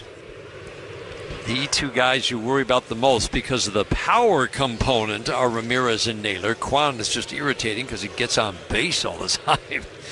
Mostly singles and walks. The 1-1 ground ball passed. A diving Colt Keith into right field. Fielded by Matt Vierling. Ground ball single for Naylor. But this is the other thing that you notice with Tiger pitchers. Big power hitters on the other side. If they get on, it's usually singles. Let's pause for station identification. This is the Detroit Tigers radio. You're listening to the American League Division Series on Sirius XM. Join us after the game on MLB Network Radio, Sirius XM 89. That brings up Lane Thomas. First pitch fastball low and outside. 1-1 game. We're in the third inning. Ground ball single to right on a fastball for Thomas. You're going to still play him the same way, which is Colt Keith up the middle. Left side of the infield, just about straight up. Thomas much better against lefties than righties. The 1-0, change up down, disciplined hitter. That's a good take. 2-0 on Thomas, an average walk rate, pretty high strikeout rate. Picked up in a trade from Washington at the trade deadline. Numbers dropped with Cleveland, but really that was part of an offense. Everybody's numbers dropped in the second half except Ramirez. Line drive, base it into center. He's had some good at-bats in this series. Meadows charges, fields on a couple of hops, gets it into Sweeney. A couple of two-out singles in the third inning after you got by Jose Ramirez. And now Will Brennan steps to the plate. That'll bring Chris Fetter out to the mound, and we'll start to see some stirring, and I think somebody's about to start throwing in that Tigers bullpen. Sean Gunther is up and throwing. The hurry-up call.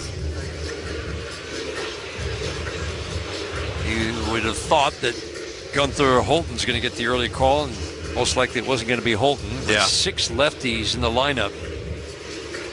That's why it's so key if Reese Olson can put up the 0 here. Be interesting to see how long. I think if he puts up the 0 here, pitch count is climbing towards 60. If he can get a quick out, you would think he comes back out for the 4th inning. You would think. Got 2 pockets of lefties. 6, 7, 8 hitters are all lefties. 1, 2, 4 hitters are lefties.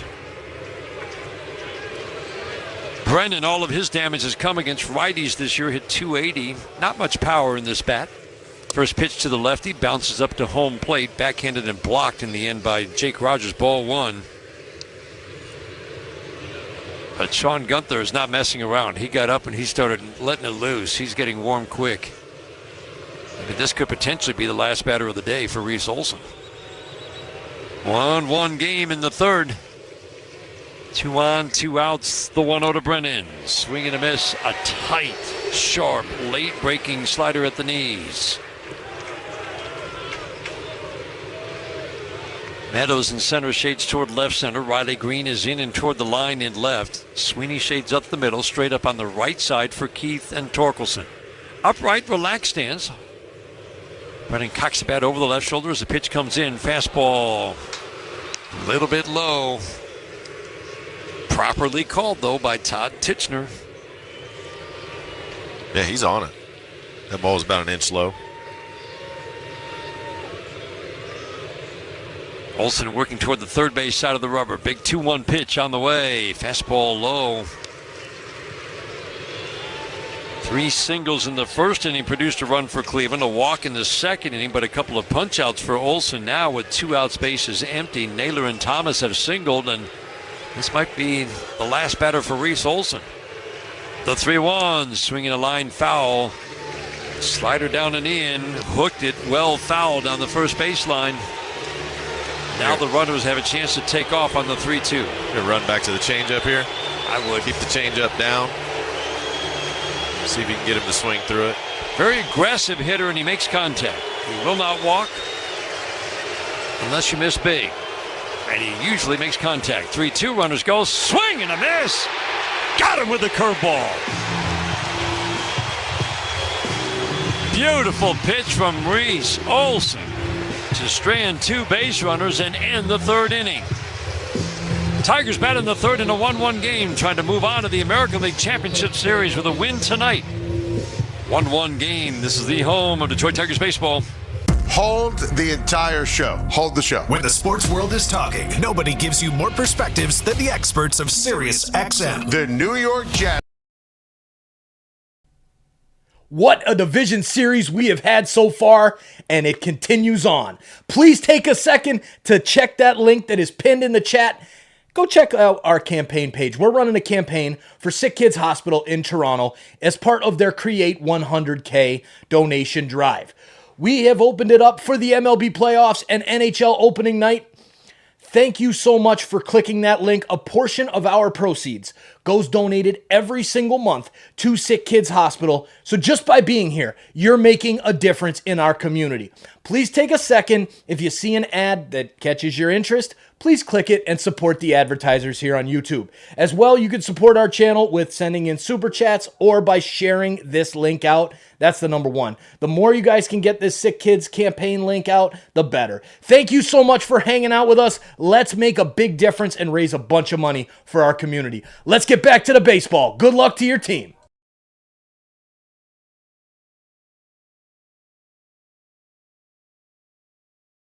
But they don't track you either. Join the millions of people taking back their privacy by downloading DuckDuckGo for desktop and mobile today at duckduckgo.com and get a browser that actually protects your personal information. After the game, join us on MLB Network Radio. We're talking baseball with you all season long on Sirius XM Channel 89 and the Sirius XM app.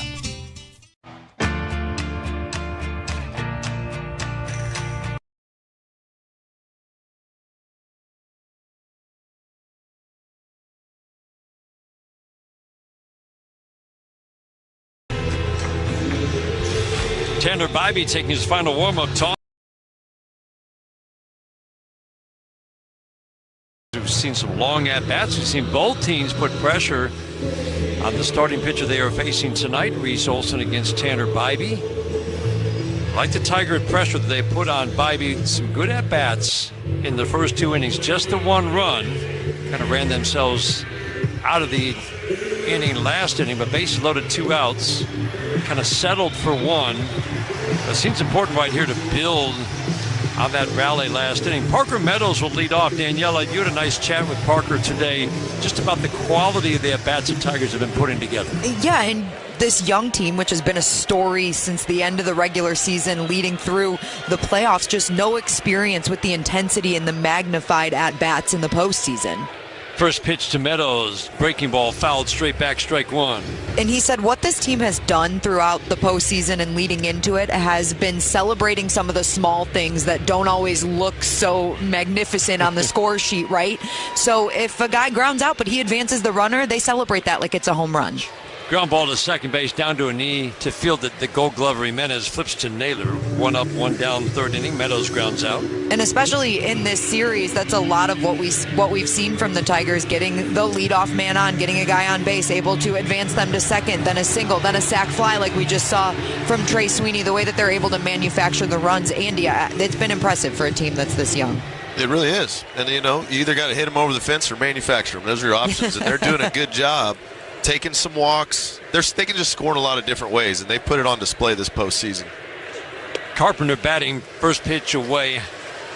You talk about how they handle, and we talked about it. You talked about with Torkelson after the game yesterday with his double. He was 0 for 14 with 9 strikeouts. Yeah.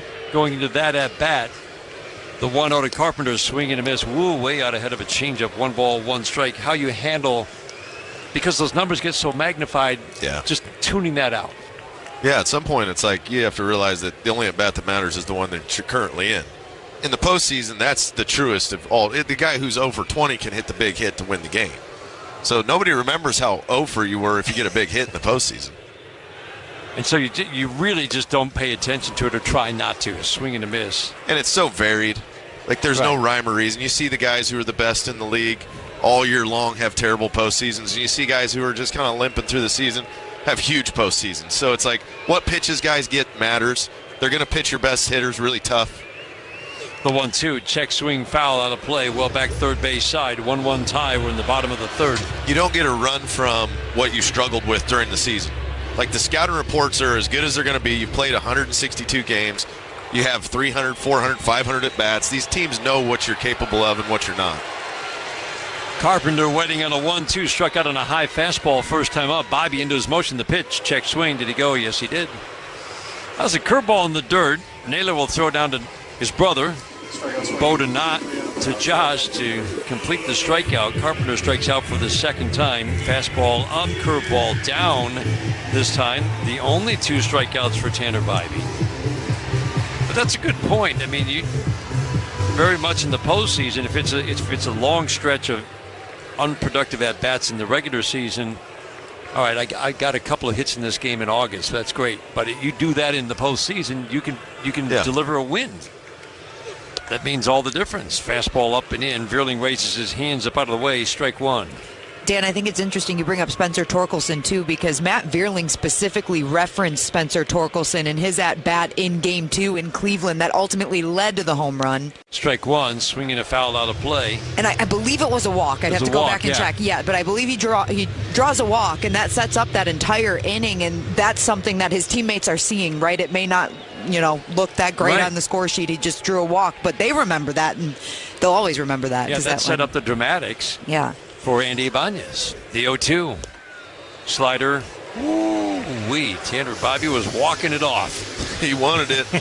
It was there. He was arguably close. had it. Yeah. Right on the bottom rail. Down and away. Perfect pitch. Little way, maybe. I like how Todd Titchener kind of cocked his head like, no. The wind up, the 1-2.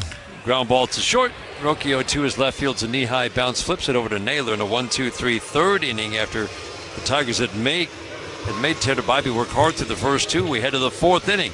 Tigers trying to eliminate the Cleveland Guardians of the win tonight and win this series. We're tied at 1-3 on the Detroit Tigers Radio Network. At Comerica Bank, we're creating opportunity. Cheers, baseball fans. What a playoffs we have had so far. Every single game has been absolutely awesome to listen to and to hang out with all of you here in the chat. Please take a second to exit out of that chat and hit that thumbs up button and share this link out. That is the best way to get more baseball fans here in the chat. Please hit that thumbs up. We really appreciate it, and let's bring some more people in here. Send this out to the social media boards. Send it out to your friends. Let's have some fun, and let's bring more people here to the chat to cheer for your team. Good luck to whatever team it is that you're cheering for. We'll see you guys back in the chat. By standing by our beliefs, our values, and our customers, Comerica Bank, 175 years strong. Member FDIC, Equal Opportunity Lender. No matter what your sport, you win with energy efficiency tips from DTE. DTE's online interactive home can help you find tools, tips, and programs to lower your energy. Gives you real-time information to make changes to reduce your usage. And our rebates put real money back into your pocket. So check out dteenergy.com/home and you'll savings, that is. DTE. Meijer is the proud hometown partner of the Detroit Tigers, and we're cheering them on every game to a winning season. Home is where your team is, and our home is right here in Detroit.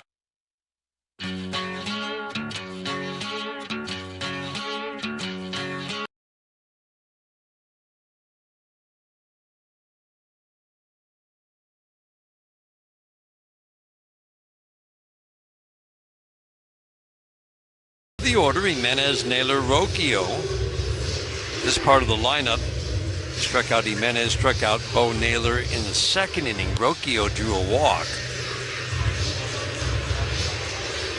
Tyler Holton now getting loose. Interesting. He wants it for the top of the order. Yep.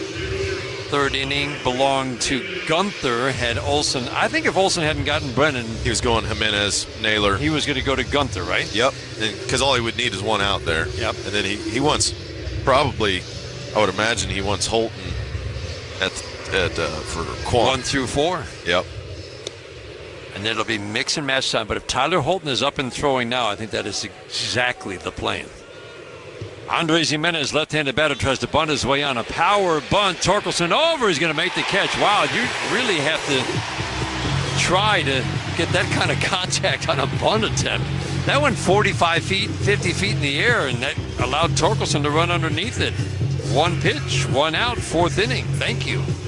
Yeah, it was a slap shot. Try to go top rail in the goal. He popped that thing up. What was the launch angle on that? I mean, that's a bunt with a severe launch angle the wrong way. 68, something like that. Bo Naylor batting. Again, the lineup. I think Lane Thomas now has to be included in the, just because we're seeing quality at bats. 1 through 5, I would say, is pretty tough. Yeah. The lineup becomes more pitchable 6 through 9. I think Manzardo became pitchable kind of down the stretch, even though he did come up with some big home runs, especially in that Minnesota series. 1-0 pitch, swinging a foul straight back. Good fastball, good spot. Away from Bo Naylor. That bunt attempt was 63 degrees. Close. You were on it. Naylor really struggles against lefties, but his production against righties, not much better. 200 little power, swinging a foul straight back. Major improvements, though. I'm sure. I mean, you couldn't help but notice the offensive production dropped off from his 200 at-bat debut last year. Hit 240, but it was 240, a lot of walks, nice power. This year, 200, not much power. The 1-2. Curveball bounced in front of home plate, backhanded by Jake Rogers. Did not try to frame it, though. Just backhanded it. 2 balls and 2 strikes. Can't bring that one back. But Bo Naylor did make nice improvements defensively in a lot of different categories. His framing, blocking, 2-2, ground ball to second. Cole Keith charges, knee-high bounce, fielded off to the glove side. From about 15 feet away, little underhand flipped to Spencer Torkelson. 2 up, 2 down, 1-1 game. We're in the 4th inning. 4th inning is brought to you by Rocket Mortgage. Buy, sell, finance, and save. Today's game brought to you in part by Blue Cross Blue Shield of Michigan, the official healthcare provider of the Detroit Tigers radio network. Tigers trying to eliminate the Guardians and move on to the American League Championship Series against either the Yankees or the Kansas City Royals. First pitch to Brian Rocchio, swinging a foul out of play. Well back third base side. A run in the 1st inning for Cleveland on 3 singles against Reese Olson.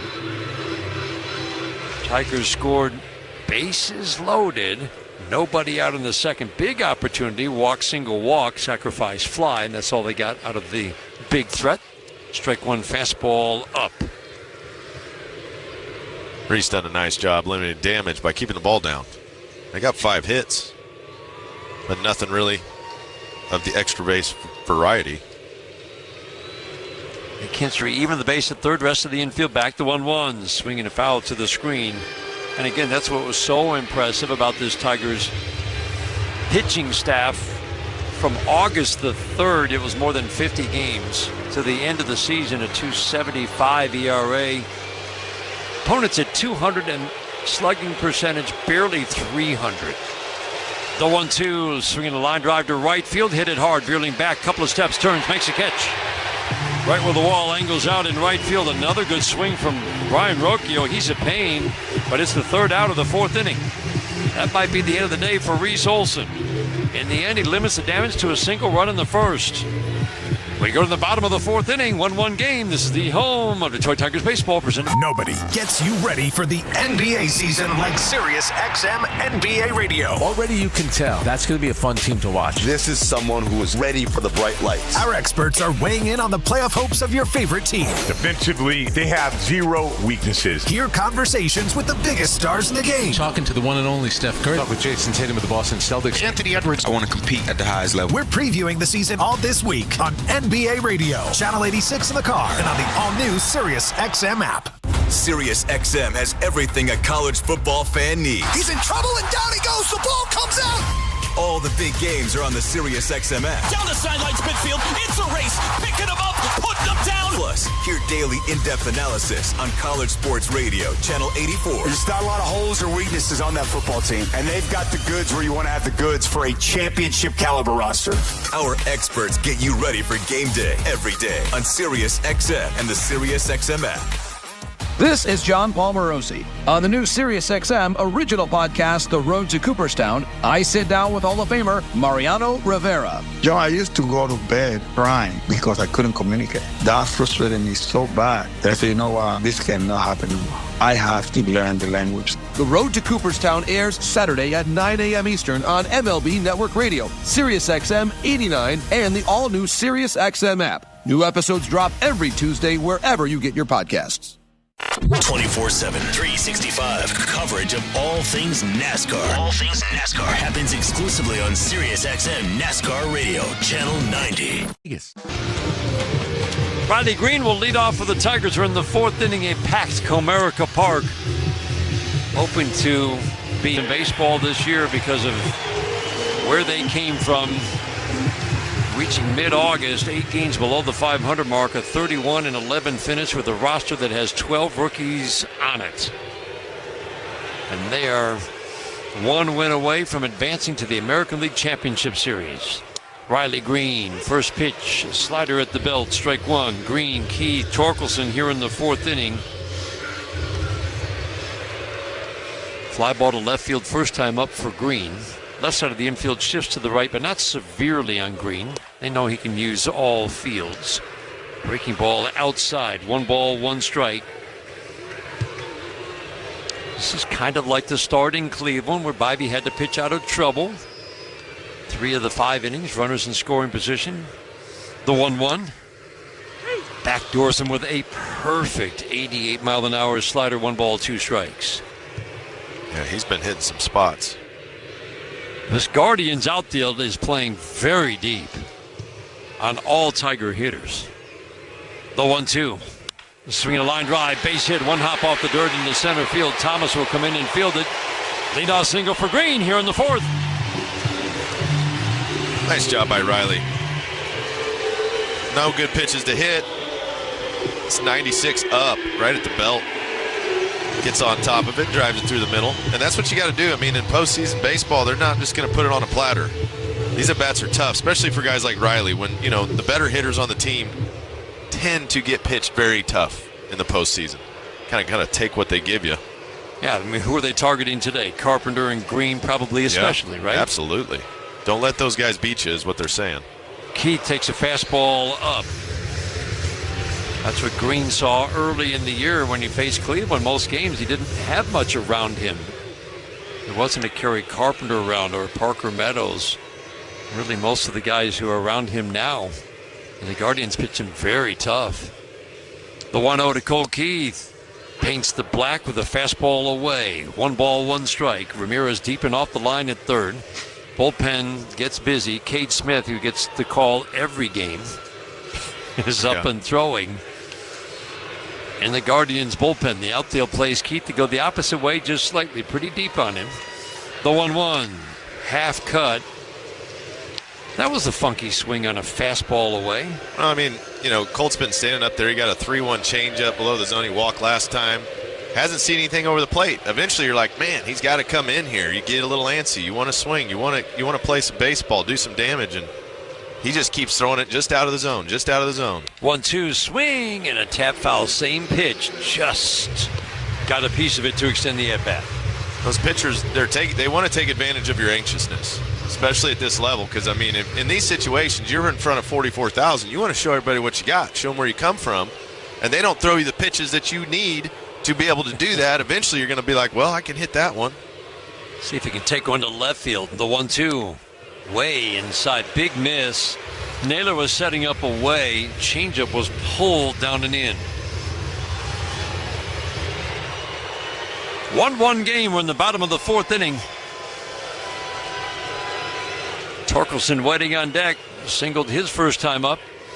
Keith waiting on a 2-2. Upright, relaxed stance. Bybee's 2-2. Got him. He froze him with a fastball. Middle of the plate, down. I got thinking about that off-speed breaking ball down. He took that changeup 3-1 last at bat that would have started about in that same spot. This one happened to be the 96-mile-an-hour heater. Just kind of stays bottom rail. That's a good pitch right there. Time for dollars on deck. If Spencer Torkelson standing at the plate gets a hit, this inning, North Lumber donates to Detroit Blightbusters. Northville Lumber is Michigan's #1 Trex dealer. 1-1 game in the fourth. Torkelson swing, tap foul. Over into the Tigers dugout on the third base side.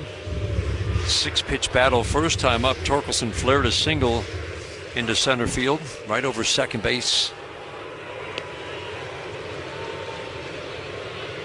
He's slightly flexed, upright stance, hands tight to the right shoulder as he cocks the bat over it. The strike one. A little bit low. Change up misses. 1 ball, 1 strike. Pitch count is still decently low for Tanner Bybee.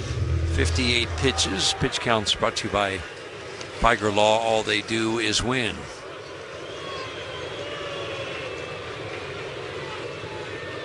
The 1-1. Ground ball to second base. Should be 2. Jimenez to Rocchio to Naylor. 4-6-3. Inning-ending double play. We head to the 5th.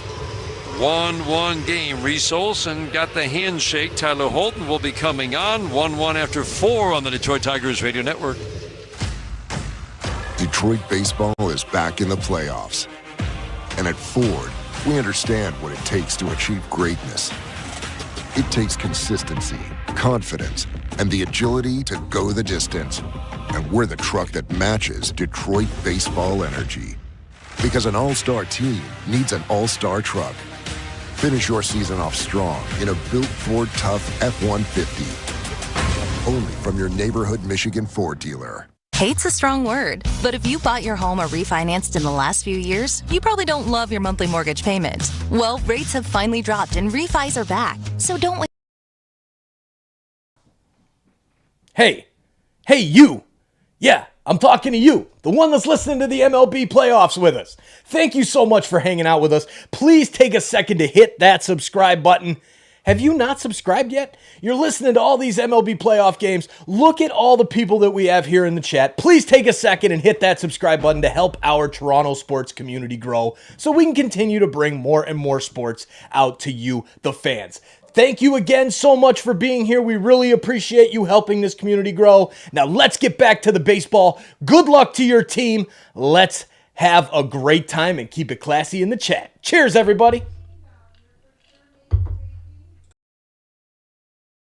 At McLaren.org. Nothing beats an ice-cold Faygo except getting rewarded by Faygo. Visit Faygo Population to earn exclusive prizes. Faygo, the one true pop. Faygo is a proud sponsor of the Detroit Tigers Radio Network.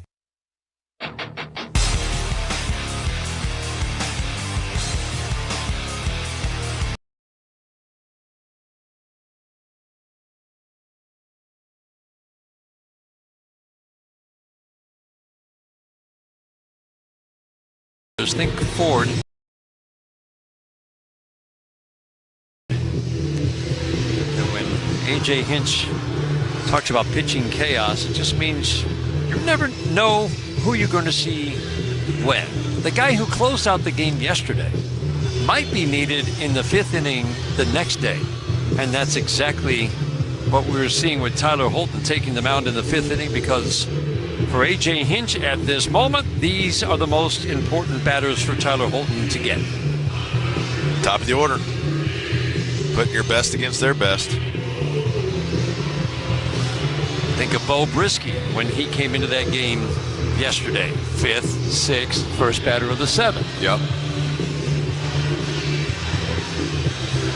He just knows. AJ just plays to the situation. What's the most important out right now? And it's this one that's currently happening. Who's the best guy for the spot? Let's roll with him. First pitch to Stephen Kwan, up and away. He starts him off with a slider away. Interesting thinking about something that John Smoltz and Joe Davis were talking about a couple of days ago, the 1-0 fastball away, that we talk about how often when a batter gets to face a starting pitcher a third time, that's advantage hitter usually. John Smoltz said we don't often talk about facing a reliever a third time in a short series. 2-0, swinging a fly ball left field. Riley Green sits down into his stance and comes in a few steps to his right, makes a catch.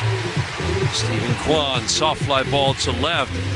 And it's something that I I don't think about much because it never happens during the regular season. You never see a reliever 3 times in a 3-game series, or really even a 4-game series, except for the rare occasion. And the numbers backed it up. When a hitter in a 5-game series sees a reliever for a 3rd time over the last 5 years, those hitters have hit .290 with power. Swing and a miss. Good sweeper away. And I asked Tyler Holden about that today. He said, I'm sure they're keeping an eye on that, meaning A.J. Hinch and Chris Fetter. But he said, for me, it's just, I'm going to keep attacking. Ground ball to first. Big hop for Torkelson. Over to the bag. Light tap with the right foot. Manzardo grounds out 2 up, 2 down, 5th inning of a 1-1 game. Then you look at big sample sizes, you're talking about all relievers. Not all relievers have 5 or 6 pitches. Tyler Holden can mix it up in a lot of different ways. A lot of guys are 2-pitch. Yeah. 2-trick ponies out of the bullpen. Their fastball slider, their fastball splitty, there's something like that. Holden can throw like 12 different pitches. Only the 2nd appearance for him in the series. Pitch away. Ramirez at the plate. 3rd appearance. He, of course, started game 1. The 1-0 pitch to Jose Ramirez. Swinging a fly ball to left. Forget about it. Way back and gone. We talked about how he's been a monster from the right side, and he crushed that one on the line. An absolute no-doubter. And the Guardians take a 2-1 lead in the 5th. Yeah, you saw Ramirez getting frustrated in this series. You know, he grounded out his last at bat, and you could see visibly he was angry. He's mad at himself, feels like he should be playing better, getting some more hits. Right here, he gets a changeup that just stays out over the middle of the plate and deposits it, man. That was a no-doubter there. Just 1 run, though, Dan. That's it. If you're going to give one up, that's the time to give it up. Man, he crushed that.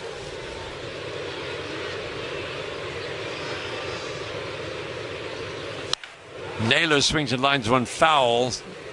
Down the right field line, deep but foul. 2-1 Guardians in the 5th. That's what we talk about, keeping those pitches down, especially with the off-speed. Those off-speed pitches that kind of stay up a little bit, those are the ones that get hit hard. Well, he really did it. Threw some good changeups closing that game out yesterday. Naylor takes a pitch low. And when he faced Ramirez in Cleveland, when he started the game 1, he got a ground ball softly to 3rd that was just misplayed by Zach McKinstry. 1-1, swing and miss, fastball up. He finished the game off yesterday, a 1-2-3 9th inning. He said the 94-mile-an-hour pitch that struck out Hedges might have been the fastest pitch he's ever thrown. He said, that's everything I had. That's it. That's what when they say empty in the tank, he emptied it out completely. He said he walked off the mound, showed a little emotion. A lot of these pitchers are kind of following the lead of Tarek Skubal, and then Jake Rogers came up and said, soak this all in. Yeah. Soak this moment in. The 1-2. Naylor takes fastball low and outside. 2-1 Cleveland in the 5th inning. They're trying to get this series back to Cleveland for a Game 5 on Saturday. Tigers are trying to eliminate the Guardians with a win here at home tonight. The 2-2 swing and a soft tap foul. That helmet comes off in every at-bat for Josh Naylor. Yeah, he's got that, the hair. He's got tall hair. He puts the little headband on, it pushes that hair up a little bit. It's hard to keep the helmet on. Kind of leans back into his stance and then leans toward the plate, swinging a foul. That clipped Jake Rogers on the right arm, maybe right hand. Slider on the inner half of the plate.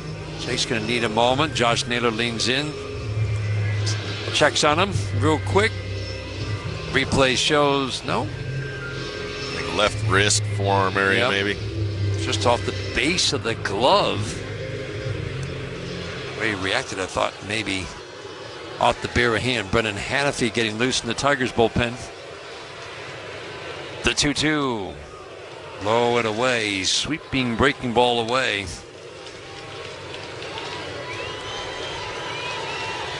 Big pitch here.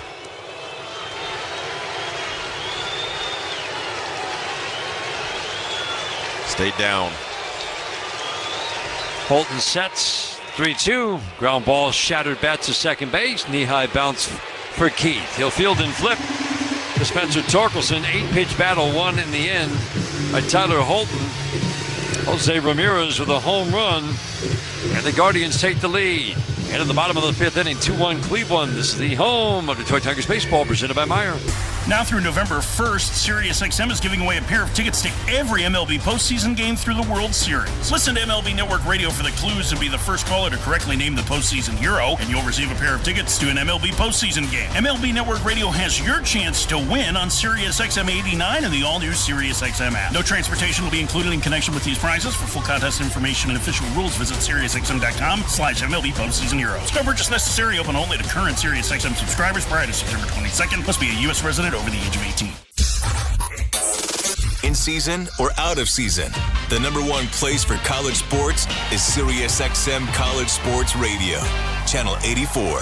That was an all-time classic. Adam Shine brings his unique perspective and passionate sports talk to Mad Dog Sports Radio. That game led the league in holy cow wow moments. The biggest and hottest names across Major League Baseball. Star shortstop for the Kansas City Royals, Bobby Witt Jr. It's great to kind of build the new culture here in Kansas City. Shine on Sports, weekdays 9 Eastern. Mad Dog Sports Radio, Sirius XM 82 in the car and on the all-new Sirius XM app. Ray Hudson here with an important announcement. You can listen to your favorite Sirius XM FC shows on the all-new Sirius XM app, now available for all subscribers. You want baseball? The doggy has you covered. Tune in to Mad Dog Unleashed for the best baseball coverage anywhere. Weekdays 3 to 6 Eastern. Sirius XM Mad Dog Sports Radio, Channel 82. Tigers fans, no matter where you are, you won't miss a pitch with the Sirius XM app. Hear every game all season long. Download the Sirius XM app and search Tigers.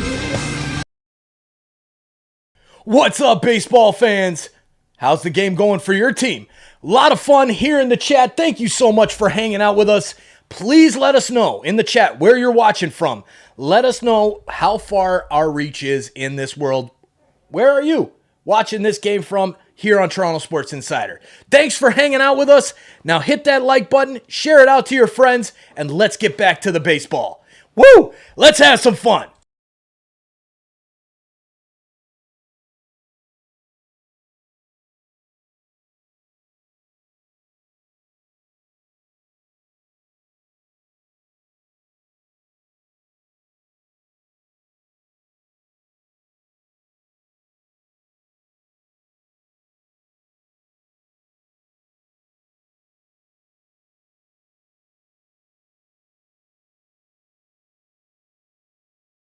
We go to the bottom of the fifth inning. McKinstry swings, fouls it out of play. Thinking one swing in the bat against Tanner Bybee. In 174 innings of work, he gave up 22 home runs. That's a pretty low total, mostly to lefties. Lefties hit him for average and for power, righties not so much. That's why it was a lefty-loaded lineup tonight for manager A.J. Hinch. Fastball up and away, 6 lefties. 3 distinct pockets of 2. Meadows, Carpenter, Green, Keith, McKinstry, Sweeney. Up and down the lineup. 1-1. Change up and away. Walked McKinstry on a 3-1 count in his first at-bat. That loaded the bases with nobody out. Big opportunity. Bases loaded, none out. That on average produces 2.5 runs. If there was such a thing as a half a run. Tigers managed just the 1. Sweeney sack fly, and then Torkelson doubled off second base on an inning lineup by Jake Rogers. 2-1. Up and away again for the second straight at bat. 3-1. He knows the history of Zach McKinstry against him. He does. He remembers a double. He remembers that double. Rocchio at short, shades up the middle. Mira's deep and off the line at third. 2-1 Cleveland in the fifth. The 3-1 pitch. Swinging a fly ball, left field, deep. Kwan going back, still racing to the wall. Gone! How about it? Opposite field home run for Zach McKinstry. We're tied at 2. Waving to the crowd, getting him up as he crosses home plate. Listen to Comerica Park.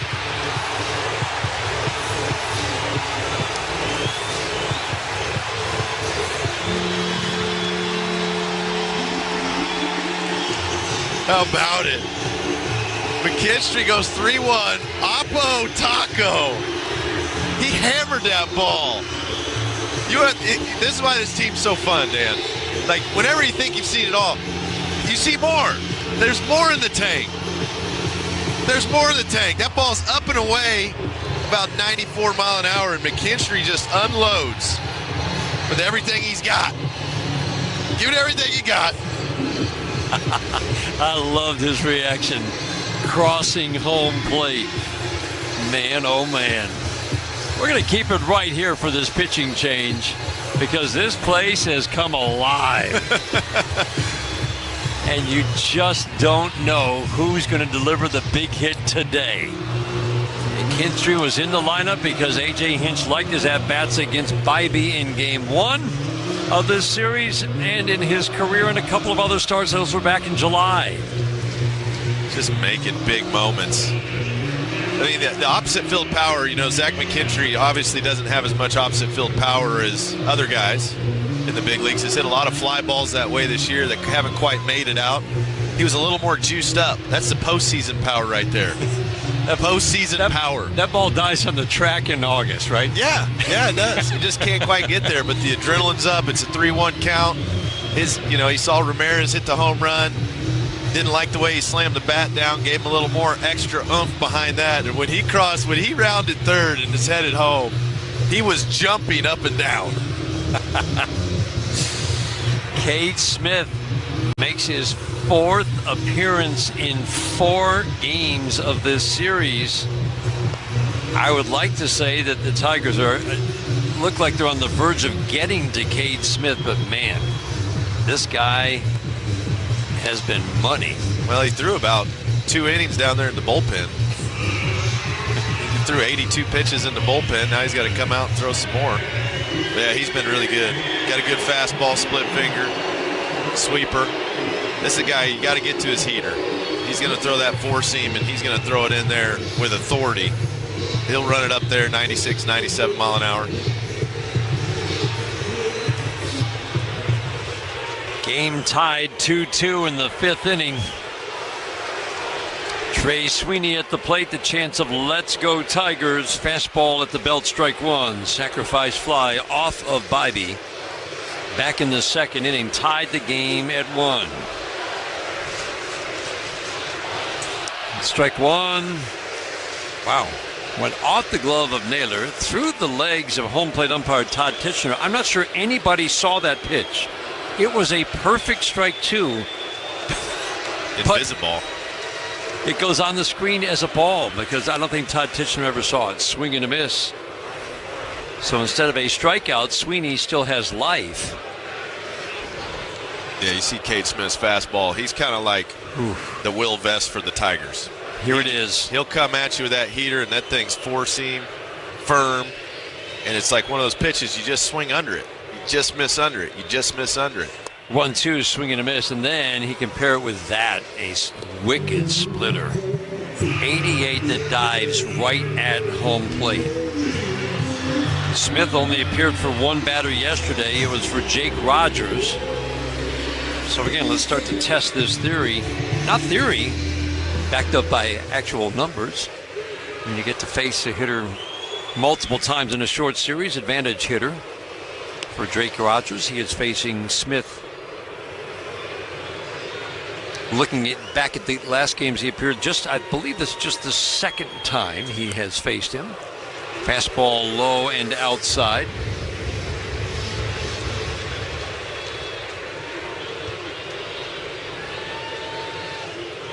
Jake Rogers keeps coming up with big hits. 2-0, swinging a high pop-up foul that will arc high over the screen beyond the Guardians' dugout on the first base side into the seats, well back. Still the good hitters count for Jake Rogers. And we talked about it a little bit, Andy. Even if you didn't face him maybe those other times, just the fact that he's appearing in every game, every hitter is gathering a little information they can share with others. Familiar. The 2-1, swinging a high fly ball, center field, deep but playable. Lane Thomas toward right center, but calls for it, makes the catch for the 2nd out. Good swing, 2 outs here in the 5th. Jake's been on it, hasn't he? He has. Man, that's a good swing. Just got under it just a little bit.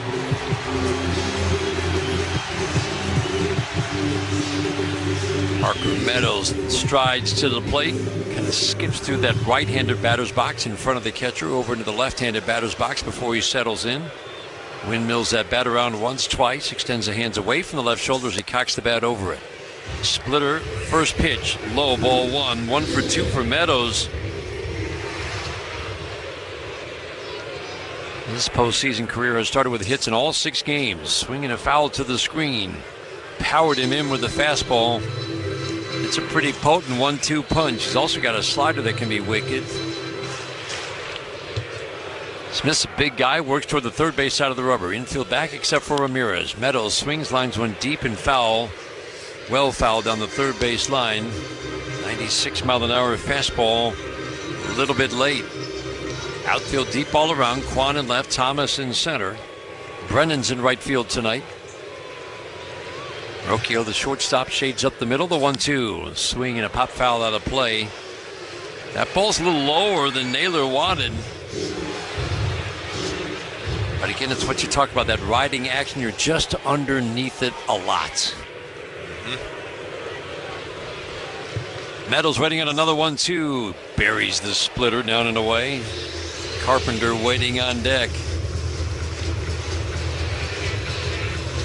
These are those at-bats the Tigers have gotten much better at.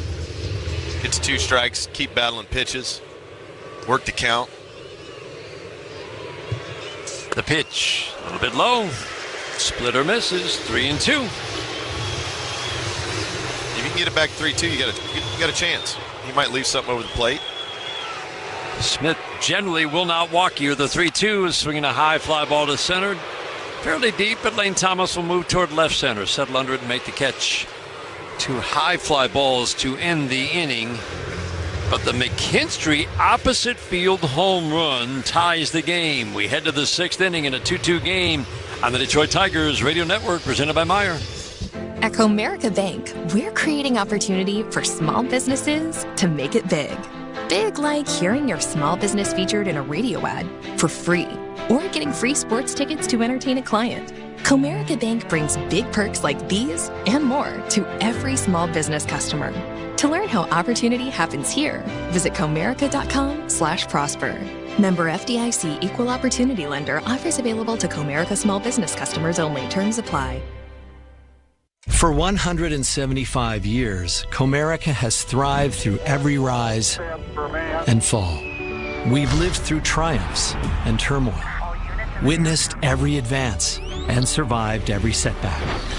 Through surety and uncertainty, we've stood the test of time by standing by our beliefs, our values, and our customers. Comerica Bank, 175 years strong. Member FDIC, Equal Opportunity Lender. You just slept on it funny. I think it's supposed to be that color.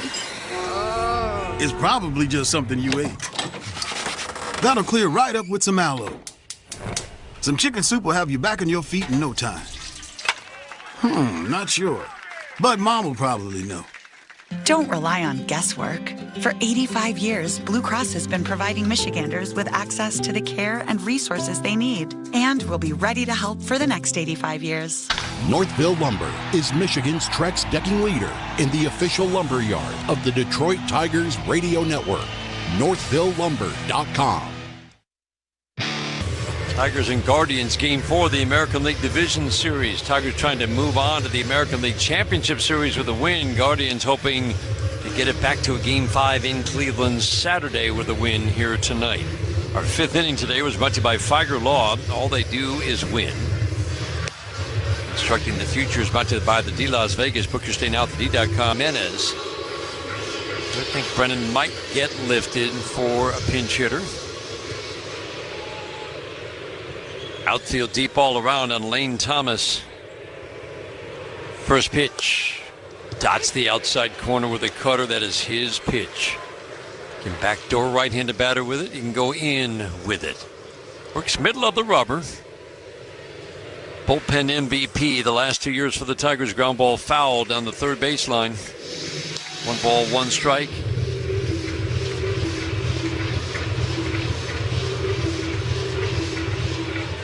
Keith shades up the middle at second base, just to the right of second. The outfield plays this righty to pull. Spreads out, knees bent, the upper body upright. 1-1. Cutter misses below the knees. 2-1 on Lane Thomas. Zach McKinstry has just tied this game with an opposite field right down the left field line by the 342 marker. Opposite field home run. 1-2. Just missed. Down and in. Been consistent all day. And he won't give an inch off, will he? He will not. Consistent and accurate. Yep. Thomas close to the plate, waiting on a 2-2.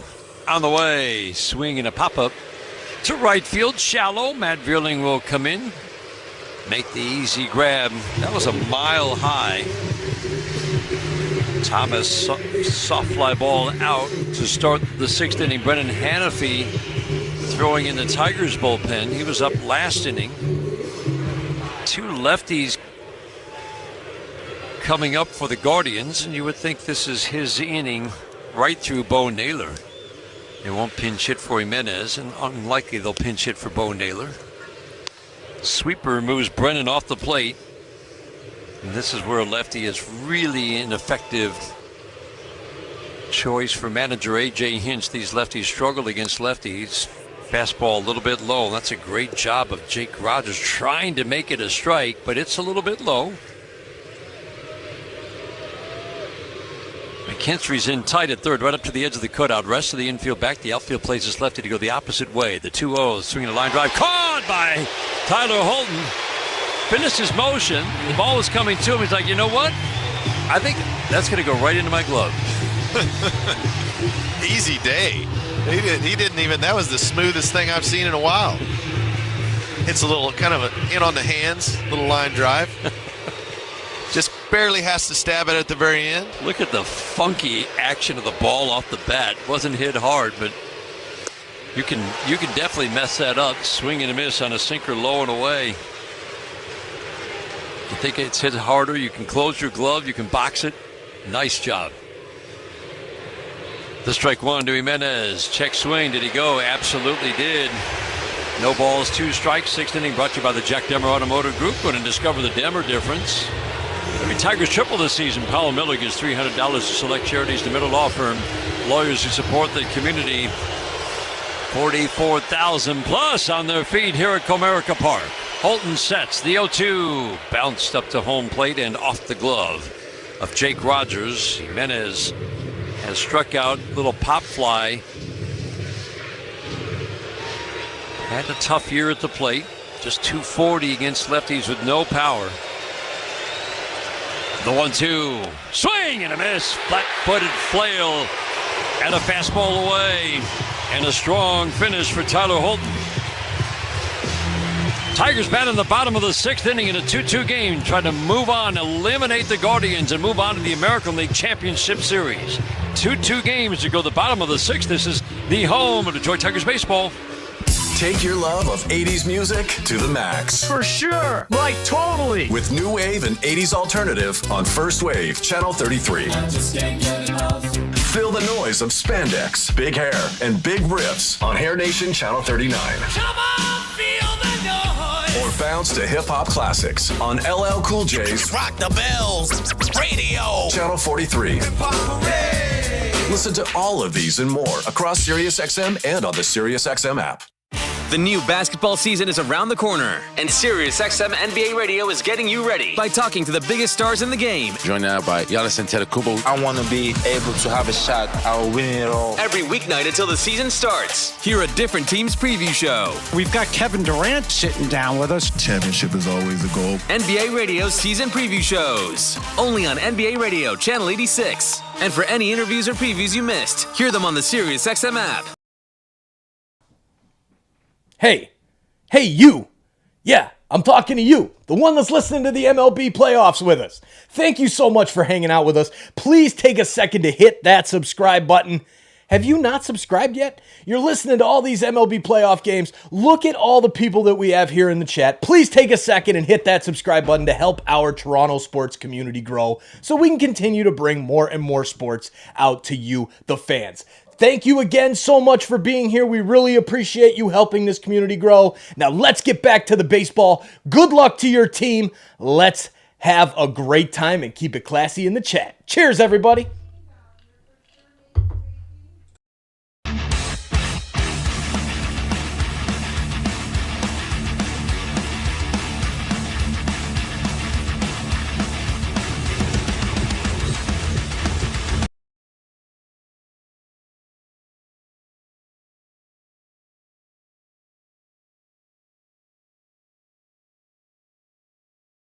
Impressive. I mean, to think that this guy's a rookie, Andy. 74 appearances with a 191 ERA, walk rate of 2, a strikeout rate of 12 per 9. Great consistency, and I've never seen this even from a veteran. A guy who worked 75 innings and gave up 1 home run. Yeah. That's crazy good. Oh, he's legit. And he's got three plus pitches. I mean, his fastball, he can dominate with just the fastball. It's a pitch you just got to get on top of. It's so easy to swing under that pitch, miss it. Carpenter swings, fouls it out of play. Well back, third base side. Carpenter struck out twice against the starter, Tanner Bybee. 2-2 as we go to the bottom of the 6th inning. Carpenter swings and misses, and when he swings and misses at a fastball there, you know it's got ride to it. That's it. I mean, Carey's a good fastball hitter. And that's 94 in the middle of the plate. In the middle of the plate, but it's playing like 100, and it's like stays up. It doesn't come down the way it should. Big tall righty sets the 0-2 fastball up and away. And he's got a big frame too. You know, that guy's, what is he, 6'6"? 6'5", 230. Yeah. You got to use that top hand. Top hand him. Swinging a line drive left center that's going to drop. Low flare. Just like that. Get the top hand working a little bit. Level that bat path out. It's a good piece of 2-strike hit by Carey. Missed a little bit with the fastball, but wasn't getting too anxious. Wasn't trying to do too much. Ball got in on his hands just a tick, but that's what you need. You need a knock. Get a hit off Cade, get some base runners on, get him out of his comfort zone, get him out of that rhythm. And there doesn't appear to be much that seems to upset him. His numbers are ridiculously good, but it's always good to get a little traffic on the base paths. Fastball strike, 96 at the knees to Matt Vierling. Pop out on the ground out for Vierling. 2-2 game. We're in the bottom of the 6th inning. 2 runs, 6 hits for Cleveland. 2 runs, 5 hits for the Tigers. It's another righty who's extremely tough on lefties. Actually tougher on lefties. Swing and a miss because of pitches like that. That's a late, sharp, late breaking slider. Yeah, he'll get you down the count quick, but you still got to battle, and that's one thing, you know, this Tigers team has done so well. The number of times that we've said this guy limits opponents to a 160, 180 batting average, and the Tigers put together good at-bats. It's been a lot in the last month. The 0-2, swing and a miss, stayed with the slider, and it's a good one. Vierling strikes out. Let's pause for station identification on the Detroit Tigers. You're listening to the American League Division Series on SiriusXM. Join us after the game on MLB Network Radio, SiriusXM 89. Second strikeout for Cade Smith. Green batting, first pitch, fastball low. Bo Naylor was set up away. Hunter Gaddis begins to throw in the Cleveland bullpen. Smith came on after McKinstry led off last inning with a home run, got 3 outs. Now he's got the first out here with a man on. Fastball, bottom rail. Ooh, that's a strike, and it did not get called. Again, it's a pretty tight strike zone. 2-0 on Riley Green. Strikeout updates brought to you every game by Carbless, the official ready-to-drink canned cocktail of the Detroit Tigers. The 2-0. Yanked a fastball low and in. 3-0. Green with a single, his last at-bat. 1 for 2 today. 3 for 12 in the series. Just feels like this bat is starting to heat up a little bit. Left side of the infield shifts to the right. The 3-0 pitch. Low and in, yanked it. Will that be the end of the night for Cade Smith? A 4-pitch walk. Stephen Vogt coming to get him. Yeah, the walks are tough to deal with. You get a 4-pitch walk out there, bringing guys in. Doesn't matter how good your stuff is if you can't get it over the plate. But, I mean, that's an arm right there. That is an arm. Again, he's appeared in every game. Not sad to see him go. Not at all. Hunter Gaddis is coming on. 2 on, 1 out. 6th inning. Tigers trying to break a 2-2 tie. We'll pause for these words on the Detroit Tigers Radio Network. Get out there and have some fun in a new Toyota truck. Now through November 4th, get 1.9 APR financing or $2,000 customer cash on a new 24 Tundra. Excludes TRD Pro. Or lease a Tacoma SR Double Cab for $319 a month for 36 months with $32.99 due at signing. With approved credit through TFS. Tax, title, and license extra. Call 1-888-36-TOYOTA for details or go to Toyota.com. Nobody builds better trucks than Toyota. Let's go places. I'm attorney Mark Bernstein. 1-800-CALL-SAM is always a free call. And your fast, confidential consultation is always free too. And for over 50 years, our no-fee guarantee means you don't pay us a fee unless we win your case. If you're hurt in an accident, get the Bernstein advantage. Call 1-800-CALL-SAM. What do you have to lose? It's free. 1-800-CALL-SAM. Meijer is the proud hometown partner of the Detroit Tigers, and we're cheering them on every game to a winning season. We're looking forward to more home runs, RBIs, shutouts, and new major league records. Home is where your team is, and our home is right here in Detroit, where the Tigers' roar never stops, and the 7th inning stretch means we're getting ready to pounce. Save and win with Meijer, proud hometown partner of the Detroit Tigers. Thought Cade Smith was good, and he is. 1.90 ERA. Hunter Gaddis comes in. Really hadn't had much success at all in his first 2 years in the major leagues, covering about 50 innings. And then the Cleveland pitching department got to work. And this year in 78 games, a 1.57 ERA, a walk rate below 2, strikeout rate at 8 per 9. Cut his walks, bumped his strikeouts, and he's shutting down righties and lefties. Colt Keith at the plate. First pitch, fastball dots the outside corner, strike 1. He inherits a 2 on, 1 out jam in a 2-2 game in the 6th inning. Did a solid job stranding inherited runners. Kind of league average in how many he allowed to score. 6 of 18. The strike 1 pitch. Ground ball foul down the first base line. Some pitchers are just better when you can give them a clean inning. Managers always want to know, which guys can I bring in with men on base, and they'll strand them. Tigers have a lot of those guys. And again, Hunter Gaddis solid.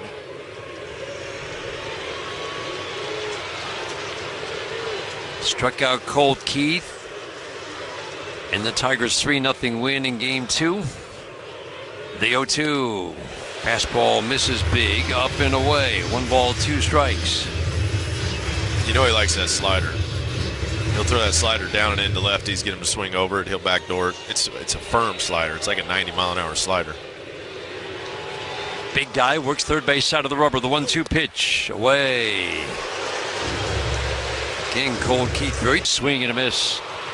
There is the 90-mile-an-hour tight slider under the bat. That's the good one right there. He'll dive that under them left-handed hitters. Looks like Winslow Perez is going to grab a bat. That's what AJ's waiting for. He's waiting to be able to put in his magic bullet here.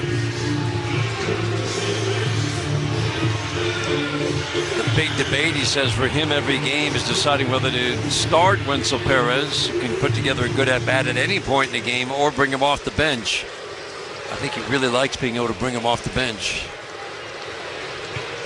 He had the line out that Stephen Kwan made the diving catch on in Cleveland against Class A. First pitch on the outside edge. Slider actually grabbed a lot of the plate on the back door for a called strike 1. Tigers trying to take the lead. It's a 2-2 game in the bottom of the 6th inning. Carpenter edges off second. Green off first. Rocchio trying to shorten that lead of Carpenter at second, who runs well. Outfield comes in a little bit from the usual deep starting point. Pitch in the dirt and a fine block by Bo Naylor. Again, big improvements behind the plate defensively for Naylor. It's a good block. It is. That's a hard slider that didn't even make it to the plate. Properly keeps the glove down between his legs.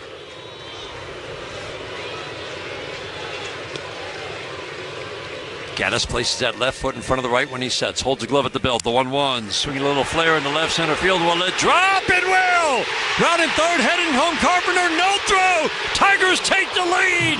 3-2 in the sixth. Wenzel Perez delivers!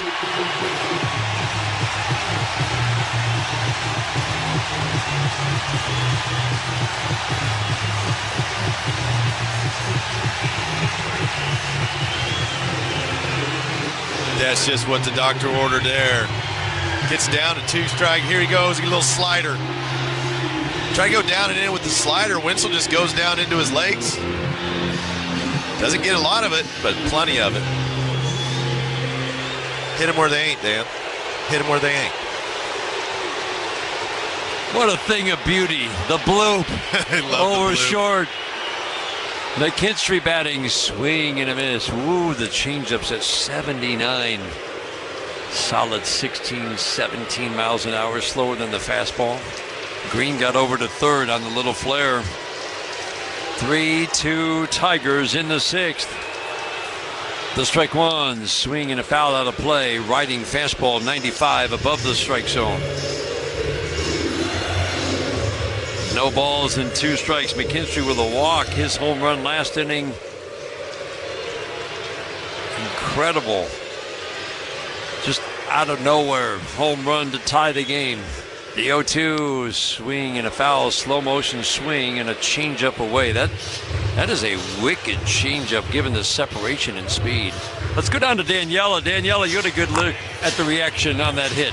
Yeah, this is a really fun seat to watch a game from. I'm at the end of the Tigers dugout, and when Wenzel Perez's ball went up in the air, both Parker Meadows and Matt Vierling are at the end of this dugout. Pitch down and in, and then hit Zach McKinstry. We talked about this team cheering for each other even in the small moments and the big ones too. Those two were standing on the bench, leaning over the fence to watch Wenzel Perez take first base and then watch Gary Carpenter get home too. So it was a very exciting moment here in the dugout, celebrating the big and small moments. And they really do, don't you? I mean, Daniela, you're getting a first-hand look at it. They really do celebrate every positive thing. They do, and the very calm, cool collectiveness of this dugout right now is something to be noted. It's something they've talked about through this stretch, but it really, really is very level-headed down here. Trey Sweeney, ground ball wide to third, scooped up by Ramirez. He'll flip to first to Naylor. Tigers take the lead. A pinch hit flare single from Wenzel Perez scores Gary Carpenter. We head to the 7th inning in Detroit. Tigers trying to close out this series and move on. 3-2 lead after 6 on the Detroit Tigers Radio Network. I'm James Harrington of Feiger Law. As the official law firm of the Detroit Tigers, we congratulate the 2024 Tigers for their historic run to the playoffs. Our Tigers, with their will to win, have entered the postseason for an epic playoff run. We're proud of the grit, determination, and hard work it takes to return playoff baseball back to the city of Detroit. On behalf of our team at Feiger Law, we wish our Tigers continued success as they battle through the playoffs with the attitude, all we do is win. At Oakland University, being golden is putting in the hard work. It's raising the bar and never settling for less. It's the tireless hours spent getting your hands dirty. It's searching for answers where others aren't looking, rising before the sun, and staying up long after it sets. It's in you. Be golden. Explore more at oakland.edu. As a pitcher, giving up a home run can really sting. You know what else stings? Insects. Dan Petrie here. This final part of the season is a good time to stop the sting with Rose Pest Solutions. Rose technicians are equipped to take out all kinds of unwanted pests. Not only do I trust Rose, but the Tigers do too. They keep Comerica Park pest-free year-round. Got a pest problem? Rose is the solution. Call the pros at Rose at 800-9...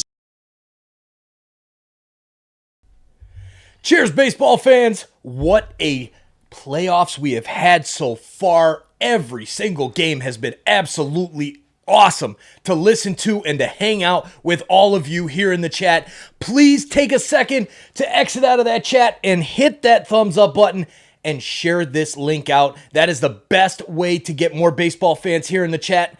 Please hit that thumbs up. We really appreciate it. And let's bring some more people in here. Send this out to the social media boards. Send it out to your friends. Let's have some fun and let's bring more people here to the chat to cheer for your team. Good luck to whatever team it is that you're cheering for. We'll see you guys back in the chat. Looks like John Kenzie Noel has grabbed a bat and he'll pinch hit for the first lefty, Bo Naylor. But this is, again, one of the many pieces, Andy, that make this pitching plan work. Tiger righties get out lefties, Tigers lefties get out righties. That's the only way it works. Because as soon as guys start pinch hitting, you got to have faith in your opposite arm guy, lefty facing a righty, that he can get the ball down, get ground balls. Gunther's proven he has. He'll throw the ball down, split it down. It's a good sinker down. Vierling's over at first. Renzo Perez stays in the game. He's in right field. Matt Vierling has had one appearance at first base. First pitch, splitter away. Tyler Holton had a lot of success going after Noel with changeups yesterday. Got him lunging across the plate. Big power thread who had a tough finish. The strike one. Soft ground ball to short. Getting around it, Sweeney. Big backhand hop. Flips over to first. Barely got him. Whoa. Noel will fool you with his speed. That was bang bang at the base. Yeah, that big hop gave Noel a little bit more time to get those legs moving. Oh, Brisky. Looks like he's available every day, as most of these guys are. Yeah, this time of year, get him up. Bo Brisky getting loose. He was 6 up, 6 down in the game yesterday. He's been phenomenal in the postseason, as has Will Vest.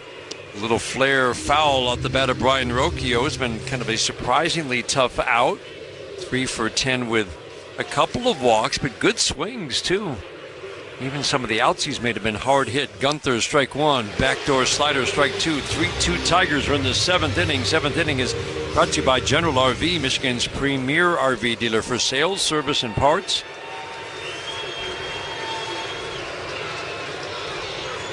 The 0-2. Splitter misses away. Single runs in the 5th and 6th inning. Opposite field home run. Tanner Bybee had cruised, and then Zach McKinstry greeted him in the 5th with an opposite field home run. 1-2. Swinging a foul out of play, and that was the one guy that A.J. Hinch highlighted before the game because he liked his at-bats against Tanner Bybee this year. And Tanner Bybee knew it. Walked him the first time up, fell behind 3-1 the second time, and that's when McKinstry hit his home run. I mean, he looks like a genius. Didn't play Perez because Vierling could have played third. Perez and McKinstry both did their job. Rocchio swings, fouls it out of play. You'll see at least 6 pitches in this trip to the plate. This copyrighted broadcast presented by authority of the Detroit Tigers may not be reproduced or retransmitted in any form, and the accounts and descriptions of this game may not be disseminated without the express written consent of the Detroit Tigers. The 1-2 fly ball, center field, deep but playable. Parker Meadows back to his right, makes the catch. You know when Parker Meadows just kind of starts jogging after, you're like, okay, that's well hit, but Parker's got it. Goes into coast mode. And you think about those decisions. It's like McKinstry starts the game, hits the homer. He saves Perez for the bench. He gets the big go-ahead hit. I mean, it's amazing. Really is. Stephen Kwan batting, first pitch, sweeper away. All the decisions made before the game even starts. Yesterday it was Cater Montero starting, setting up a lineup that A.J. Hinch really liked for Brant Herder. That shaped yesterday's game. Splitter misses low and outside. 2-0 on Kwan. 3 hits yesterday, 1 for 3 today. 6 for 14 in the series for this premium leadoff hitter. Line drive, base hit, 1 hop off the dirt into center field. Sinker in, and he hits lefties actually better than righties. Line drive single into center. I would think Brisky will probably. David Fry has been announced as a pinch hitter, and that means for sure Brisky will be coming on. A.J. Hinch out, 3-2 Tigers. We're in the 7th inning. A man on, 2 outs. Fry pinch hitting for the lefty Manzardo, and the Tigers' true jam. The guy who can handle any kind of jam. That's the guy you bring in. He's been in the biggest jams of the year, for sure. Bo Brisky coming on in a 3-2 game. Tigers on top. We'll pause for these words on the Detroit Tigers Radio Network. Stories. We love to hear them. We love to tell them. Even more, we love to be in the moment our stories are born. Like the trips we take. To the forest. To the campground ball field where your little girl got her first base hit. Little moments like these create stories that last a lifetime. So here's to the next trip. Here's to the next story. General RV. Come home with a story. It's alive! Wallside Windows has built a monster. A monster of an offer. 80 months, no interest, with no down payment. Or save an extra 20% off when you pay cash. Plus half off every window you buy. We've created our best offer yet. You'll save thousands, and installation is guaranteed by the holidays. 80 months, no interest. Call Wallside today. 1-800-521-7800 or go to wallside.com. Detroit baseball is back in the playoffs. And at Ford, we understand what it takes to achieve greatness. It takes consistency, confidence, and the agility to go the distance. And we're the truck that matches Detroit baseball energy. Because an all-star team needs an all-star truck. Finish your season off strong in a built Ford Tough F-150. Only from your neighborhood Michigan Ford dealer.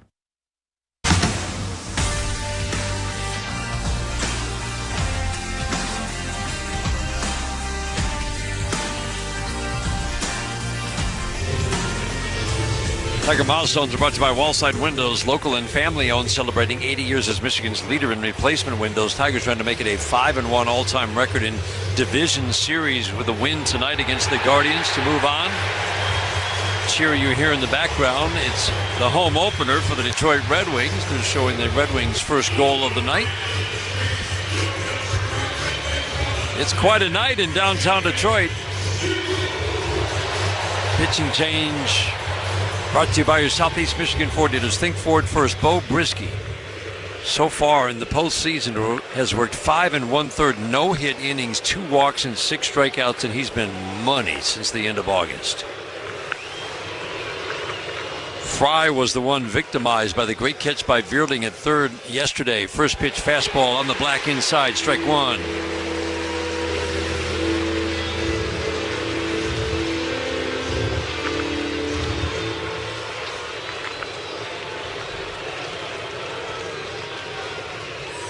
The strike one pitch, swing and a mighty pop, foul and out of play. Down below us to our left. Quickly, no balls and 2 strikes. Fry's production mostly against lefties this year. Had a great start. Most of his production was in 2 different months, but down the stretch he was basically just a pinch hitter for manager Stephen Vogt. His playing time dropped off a lot. Upright stance, knees slightly flexed, hands tight to the right shoulder as he cocks the bat over it. The 0-2 pitch, and swinging a high slicing foul the other way. Off to our right over the netting on the first base side. Green, Meadows, Perez in the outfield. They play Fry to pull just slightly. Keith at second base shades up the middle, and Sweeney at short shades toward the hole. 3-2 Tigers with the man on and 2 outs in the 7th inning. Brisky sets the 0-2. 98 away, ball 1. Yeah, he's got that 98. He's worked on that slider too. But man, that's nice to have. If he can just buzz that fastball up and away. The 1-2 in the dirt, down and away, and it got by Jake Rogers. He cannot find it, and finally does on the dirt track behind home plate. Down to second goes Stephen Kwan. There's that slider he's been working on, but just kind of holds on to it too long, spikes it. Jake tries the backhand. Save. No dice. Wild pitch gets Quan down to second base. Keith will keep an eye on him. Brisky sets, holds a glove at the letters. Pauses for a beat. The 2-2 is swinging a fly ball. Left field. Deep trouble. Going back. Green, and it's gone. A home run. David Fry with a pinch hit 2-run home run. And the Guardians have taken a 4-3 lead here in the 7th. The dramatics. Just back and forth, back and forth. Nice swing by Fry. I mean, that's a fastball. That's upper 90s. Kind of out over the middle of the plate. He got extended on it. Wow. Right back at him. Andy Ramirez takes the slider down and in. Tigers have given up 1 home run in 5 games in the postseason, 2 tonight. Ramirez from the right side, back in the 5th inning, and now Fry, the 2-run pinch hit home run. Change up low and away, 2-0 on Jose Ramirez. You know Fry can hit a fastball. He's the one that turned Will Vest's fastball around when Vierling made the grab yesterday. The 2-0. Swing and a miss, and again, it's one of the Tigers' strength the last 2 months, the ability to limit extra base and home run damage. They allowed the second fewest number of home runs this season to Kansas City. The 2-1 pitch, swing and a foul off of Jake Rogers. That stung. Jake's going to need a moment.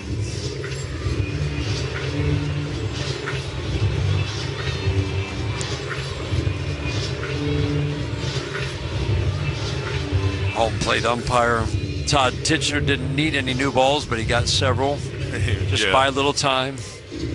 That's about the same spot he got hit last time. Jeez. Jake just takes the punishment and then gets right into his stance behind home plate, into his crouch. The 2-2 off the plate away. Change up misses. This is where you got to tunnel it back in. Get back. It's a big pitch here, 3-2. But whenever the energy switches, you got to make your spot, hit your spot, execute. 3-2, swing and a high pop-up. Onto the outfield grass left side. Sweeney waving his arms, makes a catch about a step onto the outfield grass. But a 2-out, 2-run home run from the pinch hitter David Fry. We go to the 7th inning stretch, brought to you by DTE. Manage your energy use and save. Go to DTEnergy.com/save energy. 4-3. Guardians at the stretch. This is the home of Detroit Tigers baseball. For the latest updates on Helene, tune to alerts from the Weather Channel. What to expect and who may be impacted. Hi, I'm meteorologist Jim Cantori. When severe weather is impacting any part of the country, alerts from the Weather Channel for live simulcast of the Weather Channel for the latest information to keep you safe and informed. Tune to alerts from the Weather Channel for the latest information on Helene. Whenever active weather is breaking, alerts from the Weather Channel on the SiriusXM app. Just search weather. SiriusXM has everything a college football fan needs. He's in trouble and down he goes. The ball comes out. All the big games are on the SiriusXM app. Down the sidelines midfield. It's a race. Picking them up, putting them down. Plus, hear daily in-depth analysis on College Sports Radio, Channel 84. There's not a lot of holes or weaknesses on that football team, and they've got. What's up, baseball fans? How's the game going for your team? A lot of fun here in the chat. Thank you so much for hanging out with us. Please let us know in the chat where you're watching from. Let us know how far our reach is in this world.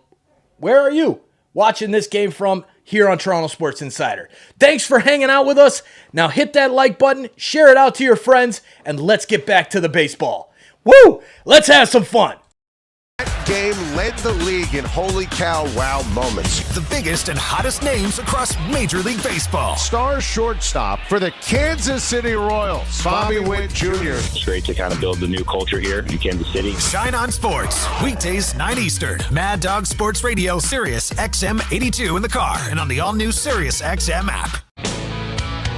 Guardians have had 2 one-run leads. Tigers tied it up once, tied it up 2-2 a second time. Took a 3-2 lead with another run in the bottom of the 6th inning on the Wenzel Perez little flare single. And now the Guardians have retaken the lead for the 3rd time tonight. A 1-run lead for Cleveland, 4-3. As we go to the bottom of the 7th inning, it'll be the 9-1 two-hitters, Rogers, Meadows, and Carpenter is the 3rd scheduled batter. We were very concerned watching Carpenter run home to score the go-ahead run last inning.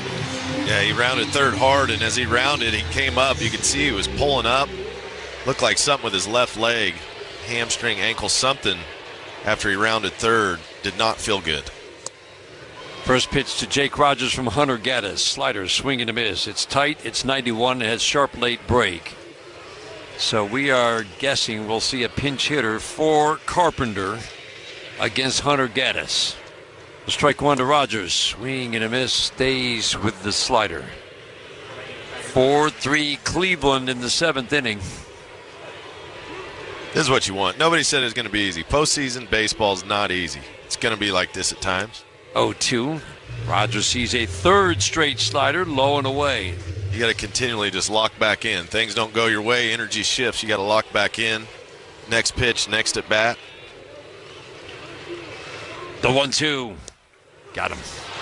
He broke out a changeup, and that changeup is really a nasty pitch when you pair it with a 95-mile-an-hour fastball. It's almost 20 miles an hour slower. Yeah, that's from a different galaxy. I mean, that thing there, it's spinning like crazy. And like you said, 20 mile an hour off his fastball? Are you kidding? With the same arm speed? Jace Young has grabbed a bat. He'll pinch hit for Kerry Carpenter, who is the DH tonight. Parker Meadows at the plate. Gaddis, first pitch, fastball away, fouled out of play. Meadows 1 for 3 tonight, joins Al Kaline. It's one of 3 Tigers players who have started a postseason career with hits in their first 6 games.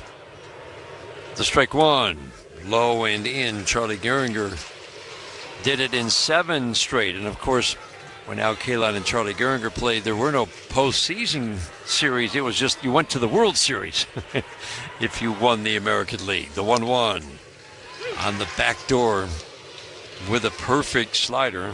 Hunter Gaddis painting Tim Herron, a very tough lefty, is getting loose in the Cleveland bullpen. The 1-2 pitch, swing and a pop-up. This will be easily playable for Rocchio in shallow left. He'll make the catch running out. Meadows pops out, second out in the 7th inning. Well, you really worry the way Kerry Carpenter was limping off the field about what the future holds for him. Hamstrings can be so tricky. Just hope we get good news after this game. But in the meantime, and this is what the Tigers have done so well all season, somebody steps up. Jace Young being called upon to take the Kerry Carpenter at-bats for now. Or this at-bat, fastball low and away.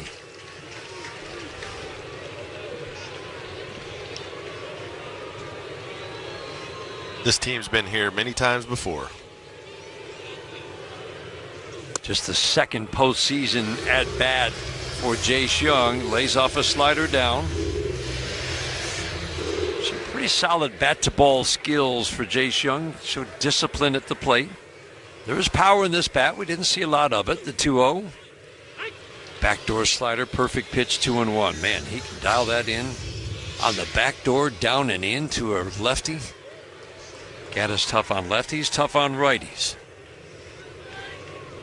The 2-1, swing and a miss. Slider middle of the plate, but doesn't feel like a hanger. It's got that late break. It's 91. It almost acts a little bit like a cutter with some sink to it.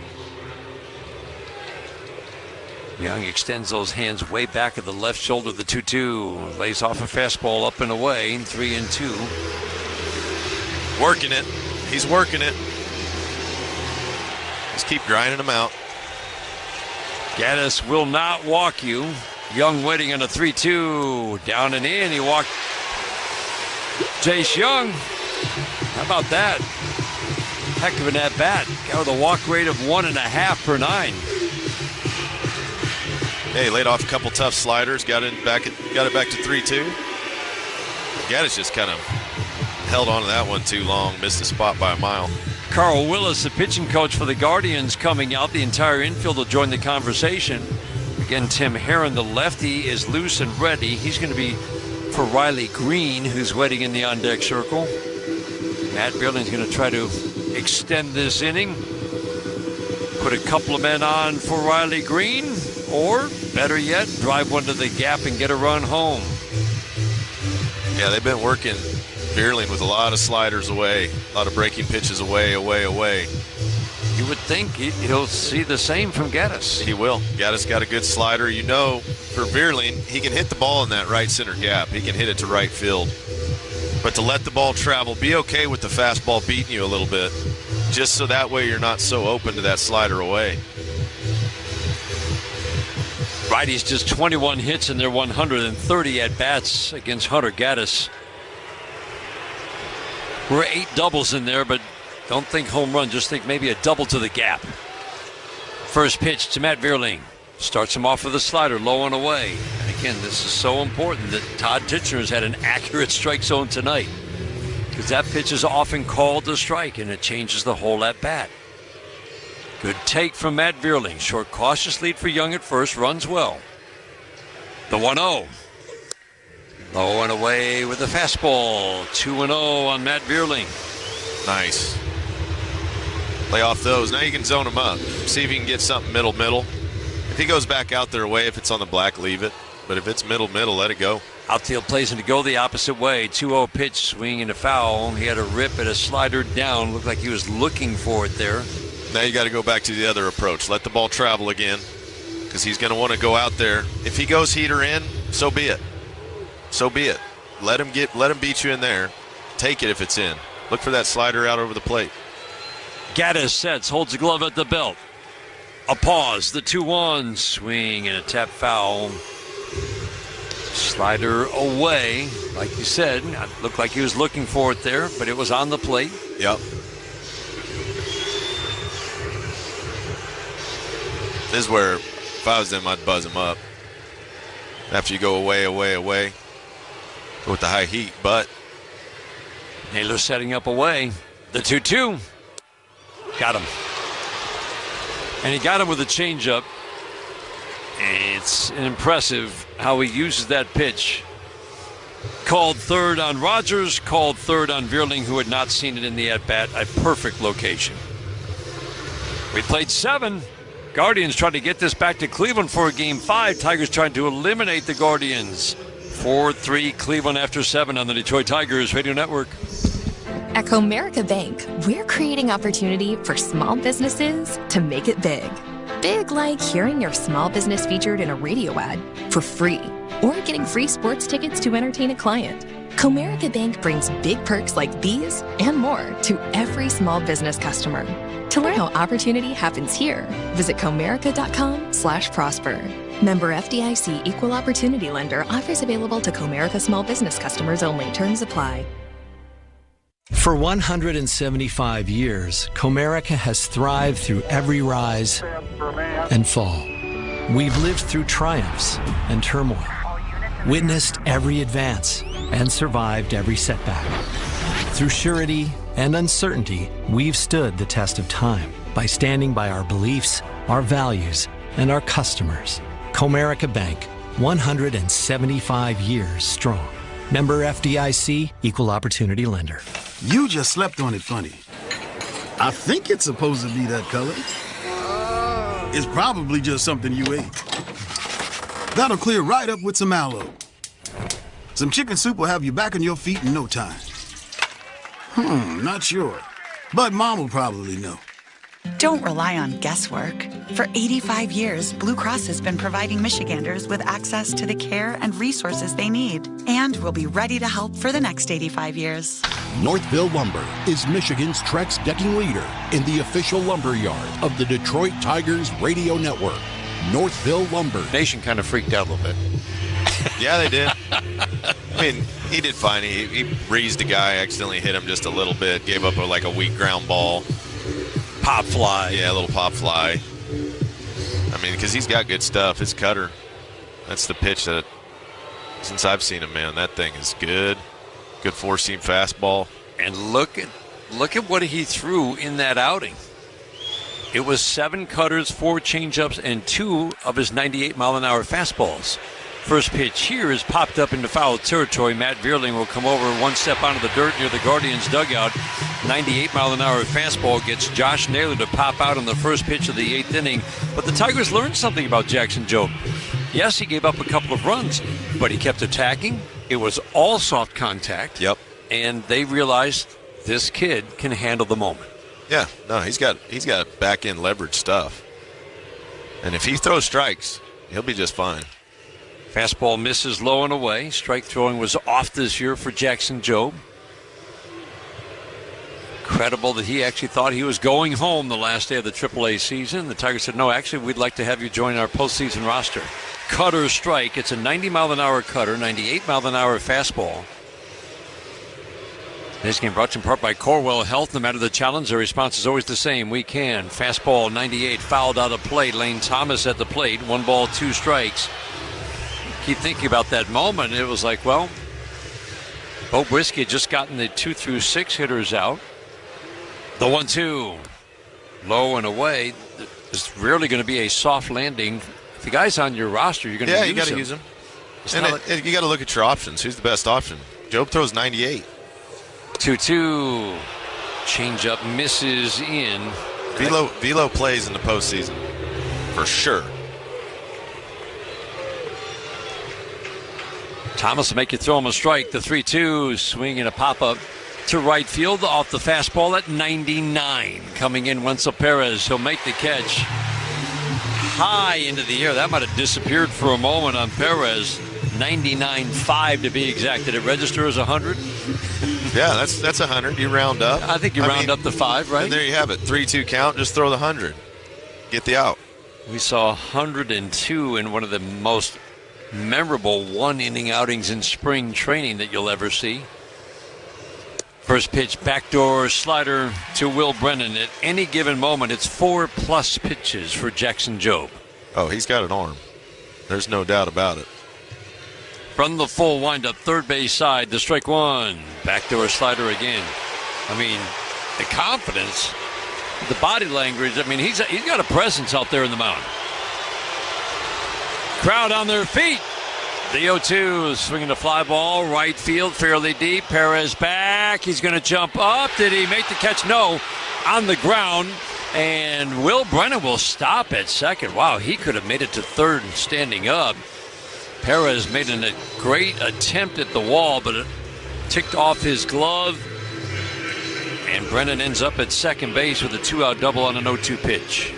Yeah, that's where the young blood sometimes, you get to an 0-2 count. You think, man, I could throw anything up there. Threw the changeup, kind of bottom of the zone. Brennan smoked it, almost hit a homer. That was just below home run by a foot, right? Yeah. Did not touch Perez's glove. Andres Jimenez batting first pitch, swinging a foul off of both Jake Rogers and the home plate umpire Todd Titchener. Strike 1 on Jimenez. That fastball can ride at the top of the strike zone. Slider has elite spin.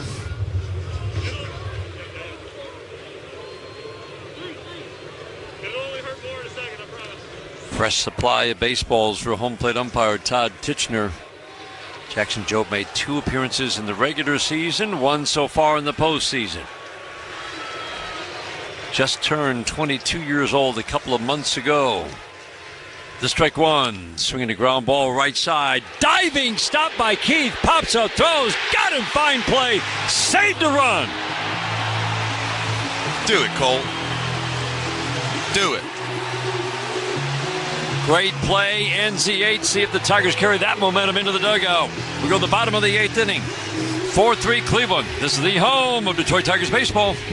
Hockey is back. And the NHL on Sirius XM sounds like this. Score! Connor McDavid off the rush, set up by Hyman. And this. The Panthers have won the Stanley Cup for the first time. Yeah! Hear every NHL game all season long on Sirius XM and the hometown announcers on the Sirius XM app. And talk about the day-to-day drama of the hockey season on NHL Network Radio, Channel 91. The $5 meal deal at McDonald's means you get to pick between a McDouble or a McChicken. Then get a small fry, a small drink, and a 4-piece McNuggets. That's a lot of McDonald's for not a lot of money. I got money. Get the $5 meal deal today. Prices and participation may vary for a limited time only. It's Mad Dog Unleashed with Christopher Mad Dog Russo. Good afternoon, everybody! Hear the passion. Be aggressive. Get something done. Hear the knowledge. The game, folks, is about two plays. And that's what it comes down to. Hear the personality. I'm going to start here in an angry mood. Get somebody on the radio! That has made him a sports talk legend. Does that make any sense to you? Drives you crazy. It's Mad Dog Unleashed with Christopher Russo. Weekdays, 3 p.m. Eastern on Mad Dog Sports Radio, Channel 82, or anytime on the Sirius XM app. Scotty Scheffler is the Masters champion. The biggest events in golf are on PGA Tour Radio, Channel 92 in the car, and on the Sirius XM app. Hardest working player brought to you every game by Carhartt. Proud to support Detroit Tigers baseball. All the hard-working people who make it possible. Final line brought to you every game by Figer Law. All they do is win. Reese Olson went 4 today. 1 run on 5 hits, 1 walk, and 4 strikeout singles against Reese Olson. Worked out of some jams. Did a nice job in his first true start of the postseason. Tim Herron comes on. Tigers down 4-3. Great run-saving diving grab by Colt Keith. See if the Tigers feed off that. Every department's feeding off the other. Pitching feeding off defense. Defense off the pitching. Hitting off the pitching. It's all led to this incredible 35-14 stretch for the Detroit Tigers. But that play by Keith was big. That's one of the best he's made all year. Good time for it. Ball 1 on Riley Green. Tim Herron is just money. Fastball strike, inner half. Green, Keith, Torkelson. But Colt Keith, of course, with Andy Ibanez available, will not swing the bat. He's on deck. Swinging a line drive, base hit into center. Left on left. Riley Green starts the 8th with a single. Tigers down a run. This is a baseball game right here. Just back and forth, grinding it out. These teams are just beating each other up tonight. Little slider out over the plate. Riley bangs it back up through the box. Gets a potential party started. Let's see if they get the noisemakers out next. Ibanez digs in. Herron tough on lefties, tough on righties, but just throw the numbers out when it comes to the postseason and Andy Ibanez. Fastball away, slider away, fouls it back. Andy Ibanez kind of got back on track those last couple of weeks. And he's a threat again, standing at home plate with a lefty on the mound. Herron sets, places the right foot in front of the left, glove at the belt. Strike 1, swinging a fly ball, right field. Put their hand on their head. There's like 2 of them. I see them down there once in a while. Wenzel Perez batting righty against the lefty. Ground ball fouled on the third baseline. Pinch hit for Spencer Torkelson in the 6th inning. Little flare single at the time gave the Tigers a 3-2 lead. David Fry answered back in the next half inning with a home run. Back and forth we go at Comerica Park, Game 4 of the Division Series. The strike 1 pitch, swinging a line drive, base hit, past a diving Rocchio into left. Green will stop at second. Kwan up with the ball. Here we go. They just keep playing. They just keep playing.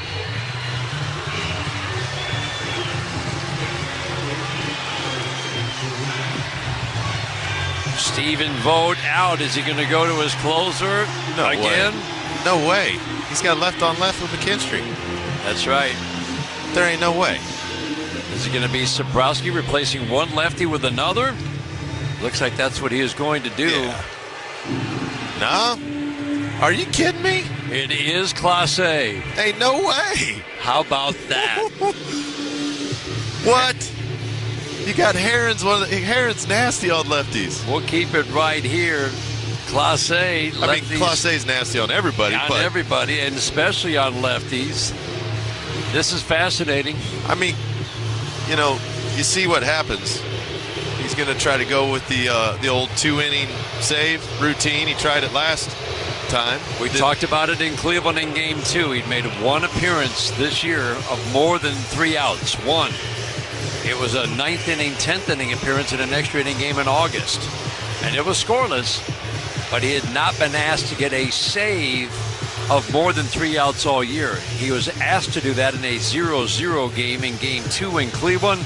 Got the last out. Remember, Wenzel Perez, the line drive out that Stephen Kwan made the great catch on. There's still a debate about that, but let's move on. And then in the 9th inning, it was Jake Rogers' sharp single that got the rally started. Another single, and then the Carpenter, of course, home run. And one of the there it was. He got the first 3 outs. He got 3 outs. He got 3, and then couldn't get the 4th. And then he couldn't get the 4th. Well, you got Trey Sweeney after McKinstry, another lefty who's got a hit off. He was the one who had the second single. That's right. He hit it and got a base hit to right center off that 99-mile-an-hour cutter. So we'll see, man. This is an interesting play here. It's just, and this is why A.J. Hinch has talked about it all year long, and ever since he's been here, that he wants his late inning leverage guys to be able to get 4 and 5 outs if need be, work more than 1 inning. And they're used to it. If you do it all year, you're used to it. You set it up to where they can succeed in the postseason doing that same thing. Class A is just not used to it. He hasn't been asked to do it all season. It doesn't mean that he can't. But we saw the other day, I mean, pretty much can guarantee you he didn't give up 3 straight hits in any game this year, and it was single home run. The other thing that we talked about with Class A, obviously overpowering 98 to 101 mile an hour cutter, but he doesn't get a ton of swing and miss. There is more ball in play than you would expect for a guy this dominant. Give up 5 runs in the regular season, 5. The Tigers scored 3 off him in Cleveland in the 9th inning to win 3-0 in Game 2. And right away, a pitch comm issue. Yeah, of course. The fans were hyped. They're ready to go. Button doesn't work. Right back into it. You know McKinstry's chomping at the bit here. Already hit the opposite field homer. He's had some big swings down the stretch for the Tigers. Did not face Class A in either of the first 2 games. 2 on, 1 out. First pitch dots the inside corner with a 101 mile an hour cutter. Walk, home run, hit by pitch for Zach McKinstry tonight. Lefties will repeat it again because this worked the other day. Had 115 off Class A. The strike 1. Swinging a soft ground ball right side. Charging Jimenez. Underhand flip to Naylor. Just barely got McKinstry. That acted like a bunt. Put 2 in scoring position for Trey Sweeney with 2 outs in the 8th inning. The potential go-ahead run is at second base. Cleveland leading 4-3. Trey Sweeney, not all that long ago, was in the minor leagues with the Dodgers. Now here he is. 2 outs, bottom of the 8th, against the best closer in baseball. First pitch from Class A, swing and a foul, 102, and it just sails into a righty. This is 3-4 extra miles an hour than what we saw in Game 2. Yeah, I think he was a little upset about the outcome of the last one he was in. Sweeney waiting. The strike 1, swing and a miss. Up and in at 100, a little anxious. You got to gear up for it. I mean, it's coming in hot.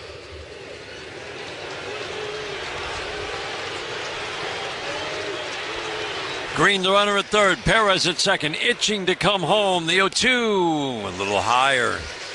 Crowding him, up and in, off the plate and in. 1 ball, 2 strikes. Sweeney just pulled the hands in enough. It wasn't a sharp line drive, but it was a line drive against Class A in Cleveland. The 1-2 pitch, swing and a foul to the screen. That's a heck of a foul. 99 off the plate and in, but it's just darting into a lefty.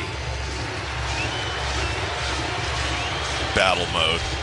Rocchio shades up the middle at short. Ramirez deep and off the line at third. Outfield shallow. Sweeney waiting. Class A sets. Checks the runners. The 1-2. Swing and a miss. Got him with a fastball. Tigers threaten. Do not score. We head to the 9th inning. 4-3 Cleveland after 8 on the Detroit Tigers Radio Network. Rocket met with first-time home buyers to get real about buying a home. When you don't understand the process, you don't know what steps to take. Money is just scary to begin with. There's so many question marks. I wish there was like a home ownership coach out there. My name's Austin. I'm an executive at Rocket. We're doing a lot, but we can do more just listening to you today. Get real solutions to real concerns. Call 800-4ROCKET. Rocket Mortgage LLC, NMLS number 3030, NMLSconsumeraccess.org, equal housing lender licensed in all 50 states. Stories. We love to hear them. We love to tell them. Even more, we love to be in the moment our stories are born. Like the trips we take. To the forest. To the campground ball field where your little girl got her first base hit. Little moments like these create stories that last a lifetime. So here's to the next trip. Here's to the next story. General RV. Come home with a story. Exciting times in Detroit. We're thrilled to be the official partner of the Detroit Tigers as they make their triumphant return to the ALDS. This home team is hungry for more. Their gritty spirit embodies the heart of our city. So let's unite, show our pride for Detroit, and cheer on the Tigers. After all, this is home. Visit Ashley, the official furniture and mattress provider of the Detroit Tigers, with 7 local locations to serve. Hey, you! Yeah, I'm talking to you, the one that's listening to the MLB playoffs with us. Thank you so much for hanging out with us. Please take a second to hit that subscribe button. Have you not subscribed yet? You're listening to all these MLB playoff games. Look at all the people that we have here in the chat. Please take a second and hit that subscribe button to help our Toronto sports community grow so we can continue to bring more and more sports out to you, the fans. Thank you again so much for being here. We really appreciate you helping this community grow. Now let's get back to the baseball. Good luck to your team. Let's have a great time and keep it classy in the chat. Cheers, everybody. Big hits. It's just what you expect. It's just been a battle. There's nothing, no other word you can use. These guys are just laying it out there, leaving it out there, getting after it. Knock down, drag out, punch for punch. Ninth inning is brought to you by Comerica Bank. Only one bank has been committed to Michigan since 1849. That's Comerica. Check some scores from the 1-800-CALL Sam's Studios scoreboard. Kansas City trying to stay alive and force a Game 5 in New York, down 1-0, bottom of the third in KC. Austin Hedges, after Bo Naylor was pinch hit for, is the new catcher, and this is his first at-bat, swing and a miss against Jackson Jobe. Change up at the belt, a little bit high, 1 ball, 1 strike. In at the corners, again, it's McKinstry at third, Sweeney at short, Ibanez at second now, and Bierling at first. Swing and a miss on a 97-mile-an-hour fastball up and in, 1-2. That was lively. Hedges had to step out. He's like, man, I was about a day late on that. Jobe winds and delivers the 1-2, a fly ball left field. Riley Green will come in, make the easy grab. Sweeper got a weak swing. Makes you a little nervous, pitching to the bat speed of Austin Hedges. Yeah, you like the 98 better? I like the 98 better. I think Jake might have overthought that one. He said he stepped out. He's going to, cheat a little bit for the heater. He'd cheat all he wanted. Yeah. Brian Rocchio bats left against the righty Jackson Jobe. 4-3 Cleveland in the ninth. First pitch fastball by him. Swing and a miss. Tardy. We've seen this guy hit a fastball. McKinstry in tight at third, right up to the edge of the cutout off the line. Sweeney up the middle. Slider down and in. Check swing. Did he go? Yes, he did. Jackson Jobe came on to start the eighth inning. Got a pop-up, a soft fly ball to right field. Double by Brennan. Just missed being a home run. And then a great diving stop on a ground ball that was headed to right that would have scored Brennan off the bat of Jimenez. Diving stop by Keith saved a run. Kept the game at 4-3. The 0-2. Changeup misses low and away. Changeup, sweeper, cutter, fastball. The 1-2. Down with the changeup. 2 balls, 2 strikes. Stephen Kwan waiting on deck. Looking ahead to the bottom of the ninth inning. Jake Rogers will lead off for the Tigers. Meadows, Young will follow. The 2-2. Cutter misses low. 3-2 on Rocchio. All right, bring him the heater. 3-2 and swinging line drive into center. He did bring the heat. 99 and Rocchio turned it right around. 1 out single in the ninth inning. Dangerous bats coming up as the lineup turns over. Let's pause for station identification on the Detroit Tigers radio. You're listening to the American League Division Series on Sirius XM. Join us after the game on MLB Network Radio, Sirius XM 89.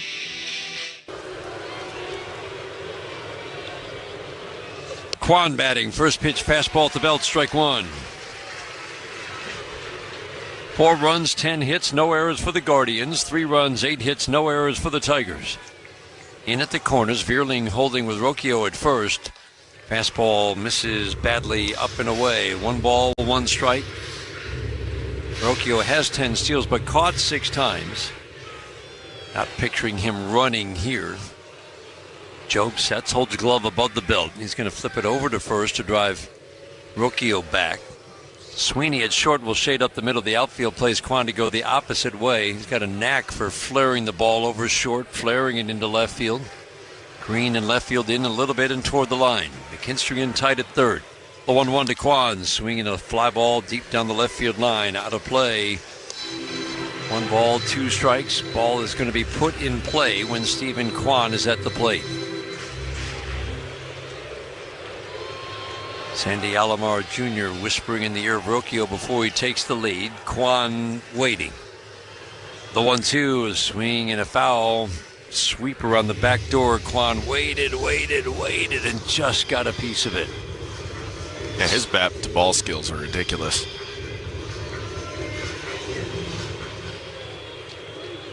Sweeper at 80. Fastball's enough to 99. Rocchio takes off, swinging a line drive, base hit into right. Rocchio's going to go to third. Now, how'd he hit that, Dan?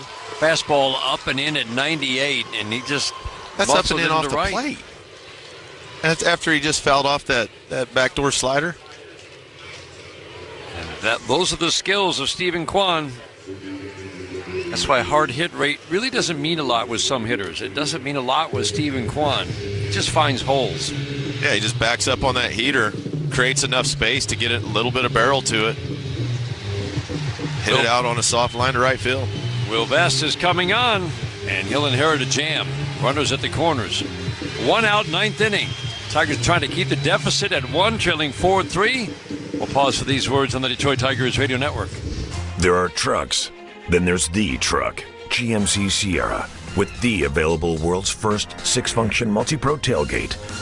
GMC Sierra, not just any truck, the truck. GMC's continued commitment to professional-grade engineering is on full display at your local GMC dealer. We are professional-grade GMC. Michigan residents get $1,000 lease cash. Well-qualified GM employees with a current eligible GMC lease use it to get a 24-month ultra-low-mileage lease for $239 per month with $2869 due at signing on a 2024 Sierra light-duty elevation crew cab 4x4 with a 2.7-liter engine. Must be a current lessee of a 2019 model year or newer Buick or GMC vehicle through GM Financial for at least 30 days prior to the new vehicle sale. Tax, title, license, dealer fees extra. No security deposit required. Mileage charge of 25 cents a mile over 20,000 miles. At participating dealers only. Visit GMCOfferInfo.com for details. Residency restrictions apply. Imagine a world where technology transforms the way we think about our environment. Welcome to Priority, where we're redefining the future of recycling and cleanliness with cutting-edge tech.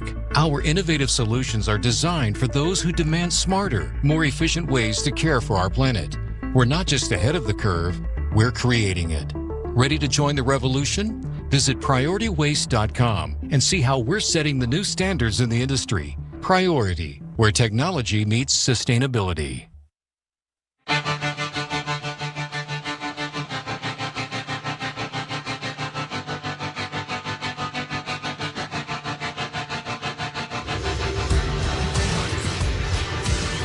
Will Vest inherits quite a jam. First and third, one out, ninth inning. Tigers already down a run, 4-3. Will Vest has started his postseason career. He's faced 15 batters. He's retired all 15. That's pretty good, right? That's a good start to the postseason career. You got a guy in David Fry coming up who has hit a fastball against Will Vest. Yeah, his fastball. And Bo Brisky's fastball, two of the best fastballs in the league. You got to be smart here. You might start him off with a fastball. Make sure you hit your spot. Fry's bunting. Vest will field. Throw to the plate. Not in time. Wow. Vest did everything right. Charged, fielded, flipped. But Rocchio got the hand in ahead of the tag of Jake Rogers. A huge add-on run, 5-3 Cleveland. David Fry bunted. What a bunt it was. I mean, David Fry, I don't know when the last time he's probably bunted in a situation like that, but gets it down. Rocchio got a great jump, good slide. You talk about unexpected. Man.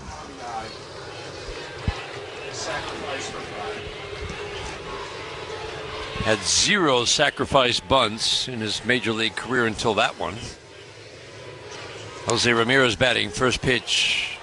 Oh, man. Todd Titchener missed it. Set up right there. It was on the black inside. Ball 1. But when you can say that's really his first miss of the night, he's had a pretty good night. Fastball misses low and away. 2-1. Ryan Rocchio has been a really tough out. Yeah, he's played well.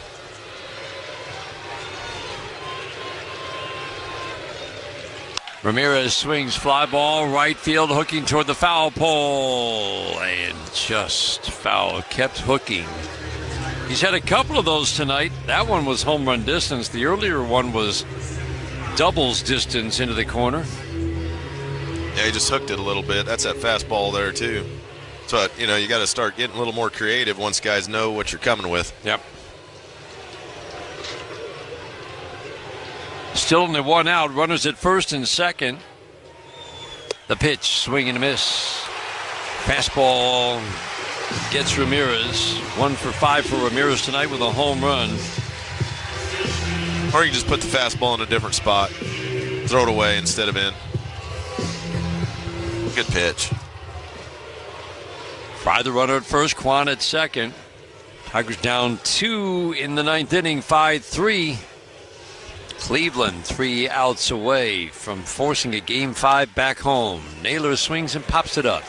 Shallow left field, Green toward the line under it, and he makes the catch. Last shot for the Tigers. We go to the bottom of the ninth inning. Cleveland on top by 2 for the first time tonight, 5-3. This is the home of Detroit Tigers baseball. The NASCAR Cup Series is on Sirius XM. What a division series we have had so far, and it continues on. Please take a second to check that link that is pinned in the chat. Go check out our campaign page. We're running a campaign for Sick Kids Hospital in Toronto as part of their Create 100K donation drive. We have opened it up for the MLB playoffs and NHL opening night. Thank you so much for clicking that link. A portion of our proceeds goes donated every single month to Sick Kids Hospital. So just by being here, you're making a difference in our community. Please take a second. If you see an ad that catches your interest, please click it and support the advertisers here on YouTube. As well, you can support our channel with sending in super chats or by sharing this link out. That's the number one. The more you guys can get this Sick Kids campaign link out, the better. Thank you so much for hanging out with us. Let's make a big difference and raise a bunch of money for our community. Let's get back to the baseball. Good luck to your team. Year is Xander Schauffele. I think best round of golf ever in my life. Listen to special shows from people who love the game, like rock and roll legend Alice Cooper. There's a putt, must be 90 feet long, and you make that putt. And get help with your own game. You'll get through your iron shots and have predictable distance. It's all golf, all the time, on PGA Tour Radio, Channel 92 in the car, and on the Sirius XM app. Tigers fans, after this game, get back to what's really important, your fantasy football team. We're talking about it right now on Channel 87 and on the Sirius XM app. Sponsor of the Detroit Tigers Radio Network.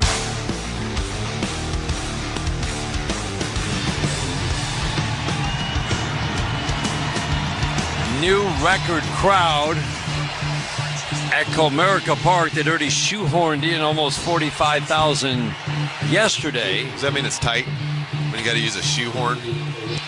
44,923 today beats the record set yesterday for a postseason game at Comerica Park.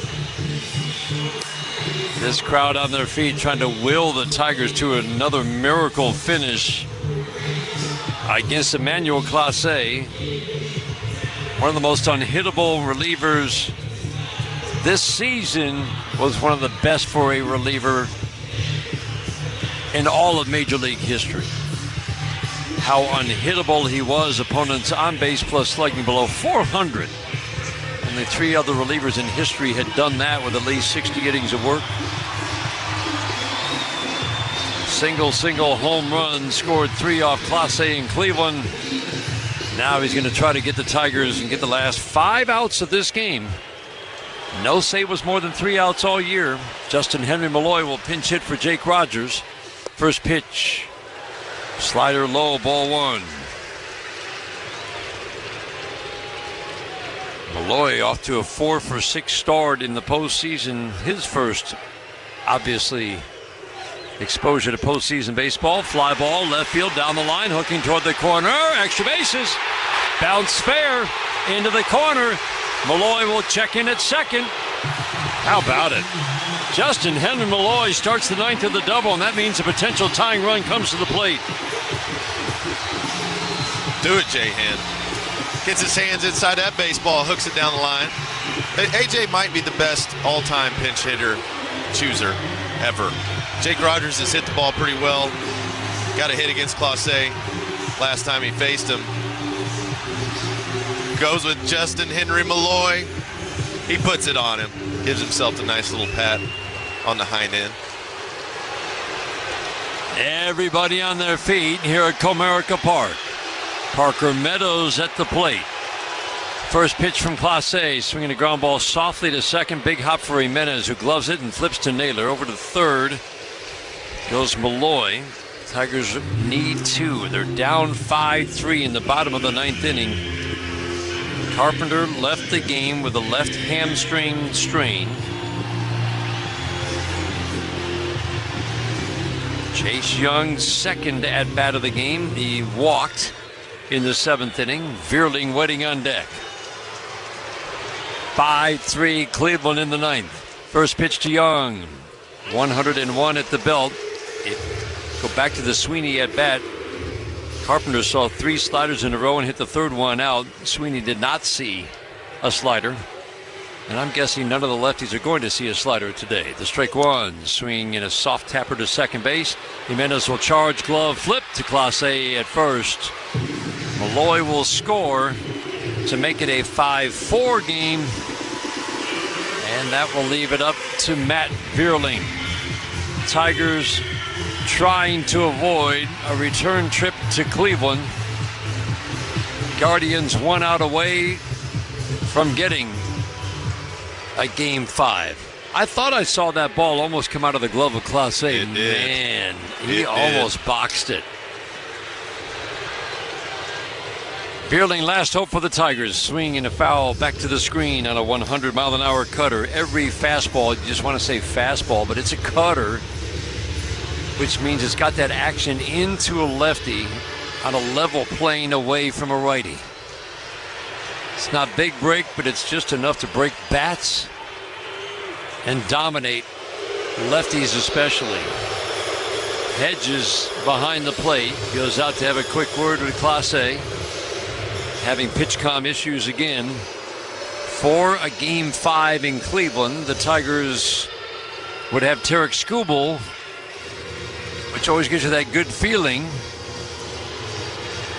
But a win tonight, and the Tigers could use Tarek Skubal for the first game of the American League Championship Series. Now, unless the Tigers can pull off a 2-out miracle, they at least know they've got Tarek Skubal for a deciding Game 5. Yeah, that's right. Got an out here. See if they can put something together. Just need a base runner. Make something happen. Beerling now waiting. The strike one pitch. Swing and a miss. He saw Clase in Game 1 when Clase just got some work in the 9th inning and he struck out on nothing but cutters. Tigers down to their last strike, trailing 5-4, bottom of the 9th inning. The 0-2, low and away, pulled the cutter down and away. 1 ball, 2 strikes.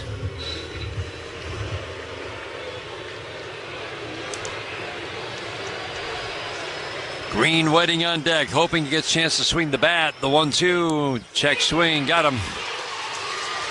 He got the cutter down and away. Beerling strikes out, and we are headed to a Game 5 in Cleveland. A back-and-forth battle tonight. David Fry with a pinch hit, 2-run home run off Bo Brisky in the 7th inning. Wiped out a 3-2 Tigers lead. Our final score, the Cleveland Guardians 5 and the Detroit Tigers 4. At Comerica Bank, we're creating opportunity for small businesses to make it big. Big. Hey, you. Yeah, I'm talking to you, the one that's listening to the MLB playoffs with us. Thank you so much for hanging out with us. Please take a second to hit that subscribe button. Have you not subscribed yet? You're listening to all these MLB playoff games. Look at all the people that we have here in the chat. Please take a second and hit that subscribe button to help our Toronto sports community grow so we can continue to bring more and more sports out to you, the fans. Thank you again so much for being here. We really appreciate you helping this community grow. Now let's get back to the baseball. Good luck to your team. Let's have a great time and keep it classy in the chat. Cheers, everybody. Our values, and our customers. Comerica Bank, 175 years strong. Member FDIC, Equal Opportunity Lender. I'm attorney Mark Bernstein. 1-800-CALL-SAM is always a free call. And your fast, confidential consultation is always free too.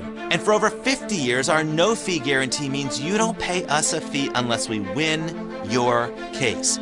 If you're hurt in an accident, get the Bernstein advantage. Call 1-800-CALL-SAM. What do you have to lose? It's free.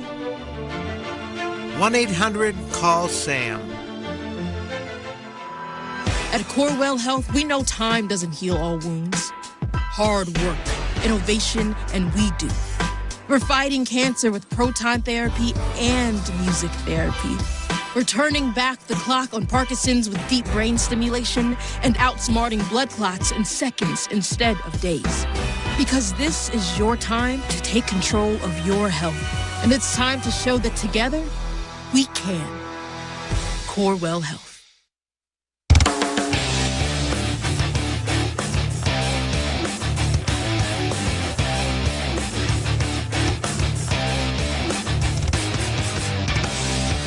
Detroit Tigers postgame from the Metro Detroit Buick GMC Dealers broadcast booth. Here are Dan Dickerson and Andy Dirks.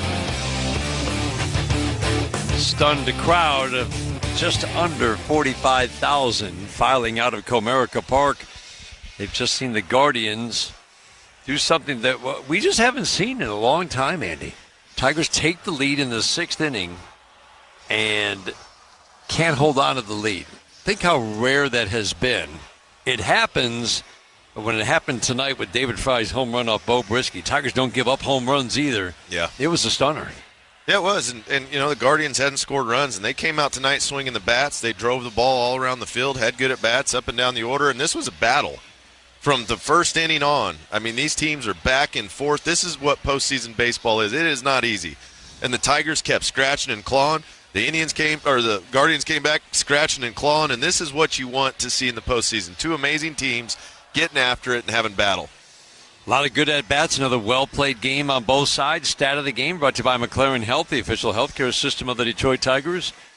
I'm going to give it to Emmanuel Clase for his first save of more than 3 outs this year. So his final line, getting 5 outs in this game, the final 5 outs, 1 2/3, gave up a run on a hit with 2 strikeouts. Again, he hadn't been put in this situation when he was asked to get 4 outs the other day. He couldn't do it. Yeah. He did it tonight and came up big for Cleveland. Obviously, you're going to trust in that arm with the year that he had. But that is our stat of the game, his final line. But he did give up a run. He did give up a run. So it shows, he's touchable. Like, he definitely is hittable. But this is a thing, these games are going to go to Game 5 fairly frequently. Like, that's pretty normal.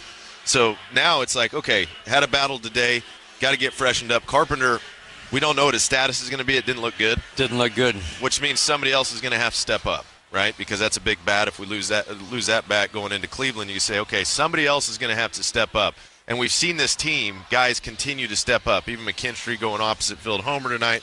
And you just got to keep that vibe going. Got Skubal on the bump. Could be good for the Tigers. He's all right. Pretty good. Yeah, he's pretty good. I think I'll take him. Immediately makes me think. If I'm going Game 5, I like Skubal on the bump. Immediately makes you think of a guy named Justin Verlander starting consecutive Game 5s. Yep. In 11 and 12? I always get the years wrong. 11 and 12 or 12 and 13 against the A's. Back-to-back years, almost a year to the day apart. And incredible performance for Justin Verlander into Game 5. You've got Tarek Skubal going in Game 5. Tigers lose a tough one tonight, 5-4 to the Guardians. Game 5 is Saturday in Cleveland, and they do have a start time for it, 4:38 start time. I thought they might wait to see what the Yankees did tonight in Kansas City. I think still it could be moved if Kansas City gets eliminated tonight by the Yankees.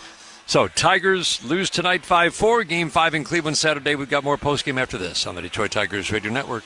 Hi, Tigers fans. It's Dan Dickerson. Baseball is a game of teamwork, and the same can be said about your health care.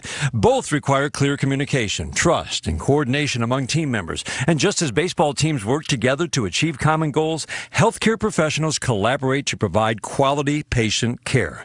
And that's why Michiganders continue to trust Blue Cross Blue Shield of Michigan and Blue Care Network to be right by your side, always ready to help the people and communities of Michigan like they have for 85 years. Blue Cross has always offered the largest network of doctors and hospitals. Today, it is offering even more access to care through virtual visits for both physical and mental health and coverage at urgent care centers. Blue Cross has nurses available around the clock. And because your health doesn't have an off-season, members have secure access to their most critical information 24/7 through the BCBSM mobile app. Blue Cross knows that in today's times, you want and deserve health care whenever and wherever you need it.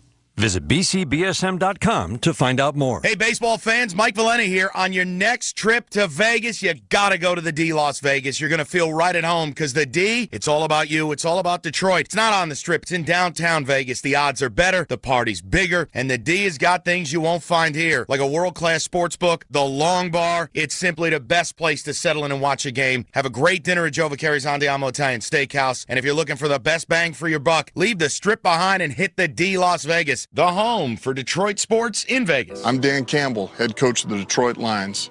Grit, honesty, hustle, these things are important to me. And that's why I partnered with the Bernsteins. They work quickly to make things right after an accident. They do it with compassion and integrity. And they do it for Michigan families like yours. That's why calling Sam is the best call you can make if you're injured in an accident. The Bernsteins, great family, great lawyers. If you're injured in an accident, get the Bernstein advantage. Injured? 1-800-CALL-SAM. Now, TigersBaseball.com. This is a well-played game. It went back and forth. A 1-0 lead for Cleveland, a 2-1 lead. Tigers tied it up both times. Took a 3-2 lead, 2 runs in the 7th inning for Cleveland. Colt Keith saved a big run in the 8th inning when the Tigers were down a run with a great diving stop at second base. You said, Andy, best play of the year. I agree. Best play of the year for Colt Keith. But just one more sign, I think of the double play turned in Cleveland where he was on the pivot. One more sign of how much he has improved because of just continuous hard work with Joey Cora. And getting those reps in, keep working hard at it, get the reps. Game speed reps you can't replicate. But what you can do is keep working, and as he got more reps, he's definitely got more comfortable. The movements are a little more natural, a little more fluid, and that diving play, that's a tough one because it's full extension. The ball's hopped up a little bit, so it's not ground level, which makes that play really tough when you have to lift your hand up over your head while you're diving. Tigers lose by the final score of 5-4. Cleveland forces a Game 5 in Cleveland on Saturday afternoon. RBI leaderboard is brought to you by Bill Brown Ford. Visit Bill Brown Ford in Livonia today. 2 RBIs for David Fry on a pinch hit, 2-run home run. Bo Brisky, this is the thing that we've talked about all year. Tigers relievers just don't give up extra base hits. We know that Fry can hit a fastball because the hit best fastball yesterday was robbed of the double by Matt Vierling's leaping grab. But it still was a stunning sight to see him hit Bo Brisky's fastball out. Nobody's done that. Yeah, nobody's really done it at all. Same way with Will Vest's fastball. He turned Will Vest's fastball around the day before. And you go, okay, this guy can really get the head out on a heater. And, that's where that slider, he tried to go slider right before that, missed, kind of spiked it down. And you figure, Bo, throw your fastball. But David Fry hit it. And the Guardians have batters. These guys out here, they wanted to win the game too. And this is what it comes down to. You get 2 of the best teams in baseball colliding, you're going to see good things on both sides of the equation, and that's why you do 5 games for these division series. 5-4, Cleveland wins it. Game 5 in Cleveland on Saturday. Stay with us. More coming up after this. Game recap next with Jeremy Otto on the Detroit Tigers Radio Network. The 2024 F-150 is built Ford tough and proud to be the official truck of your Detroit Lions. With intelligent functionality already built in, everything from home renovation to tailgating just got better. Right now, returning AZ Plan trade-in lessees can lease a 2024 Ford F-150 XLT 4x4 Super Crew for $339 a month for 24 months, with $3,969 due at signing. Payment includes waived security deposit, excludes title, taxes, and license fees. Not all lessees will qualify for Ford Credit Red Carpet Low Mileage Lease. Payment includes $1,500 trade assist and $1,500 renewal cash. Offer ends October 31st. See dealer for qualifications and complete details. Some exclusions may apply. So lease a 2024 Ford F-150 for only $339 a month. Only at your Southeast Michigan Ford dealers. Think Ford first. Meijer is the proud hometown partner of the Detroit Tigers, and we're cheering them on every game to a winning season. We're looking forward to more home runs, RBIs, shutouts, and new major league records. Home is where your team is, and our home is right here in Detroit, where the Tigers' roar never stops, and the 7th inning stretch means we're getting ready to pounce. Save and win with Meijer, proud hometown partner of the Detroit Tigers. When it's time to plan for an annual physical, or when there's a health issue you didn't plan for, you want care that feels personal and care that's convenient. From primary care doctors who see you as a person, not just a patient. That's Trinity Health. We're local and we're also backed by a national health system. Schedule online at trinityhealthmi.org/IHA primary care. Trinity Health. We see all of you.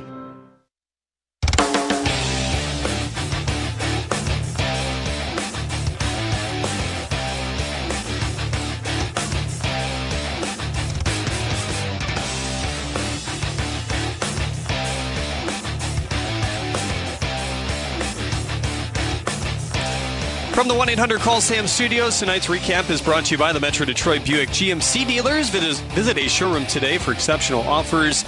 Game 4 of the series pitted rookie Reese Olson against the ace for the Guardians, Tanner Bybee. Olson quickly allowing 2 singles to begin the game. It brought up Jose Ramirez, who fouled off a pair down the line but popped out.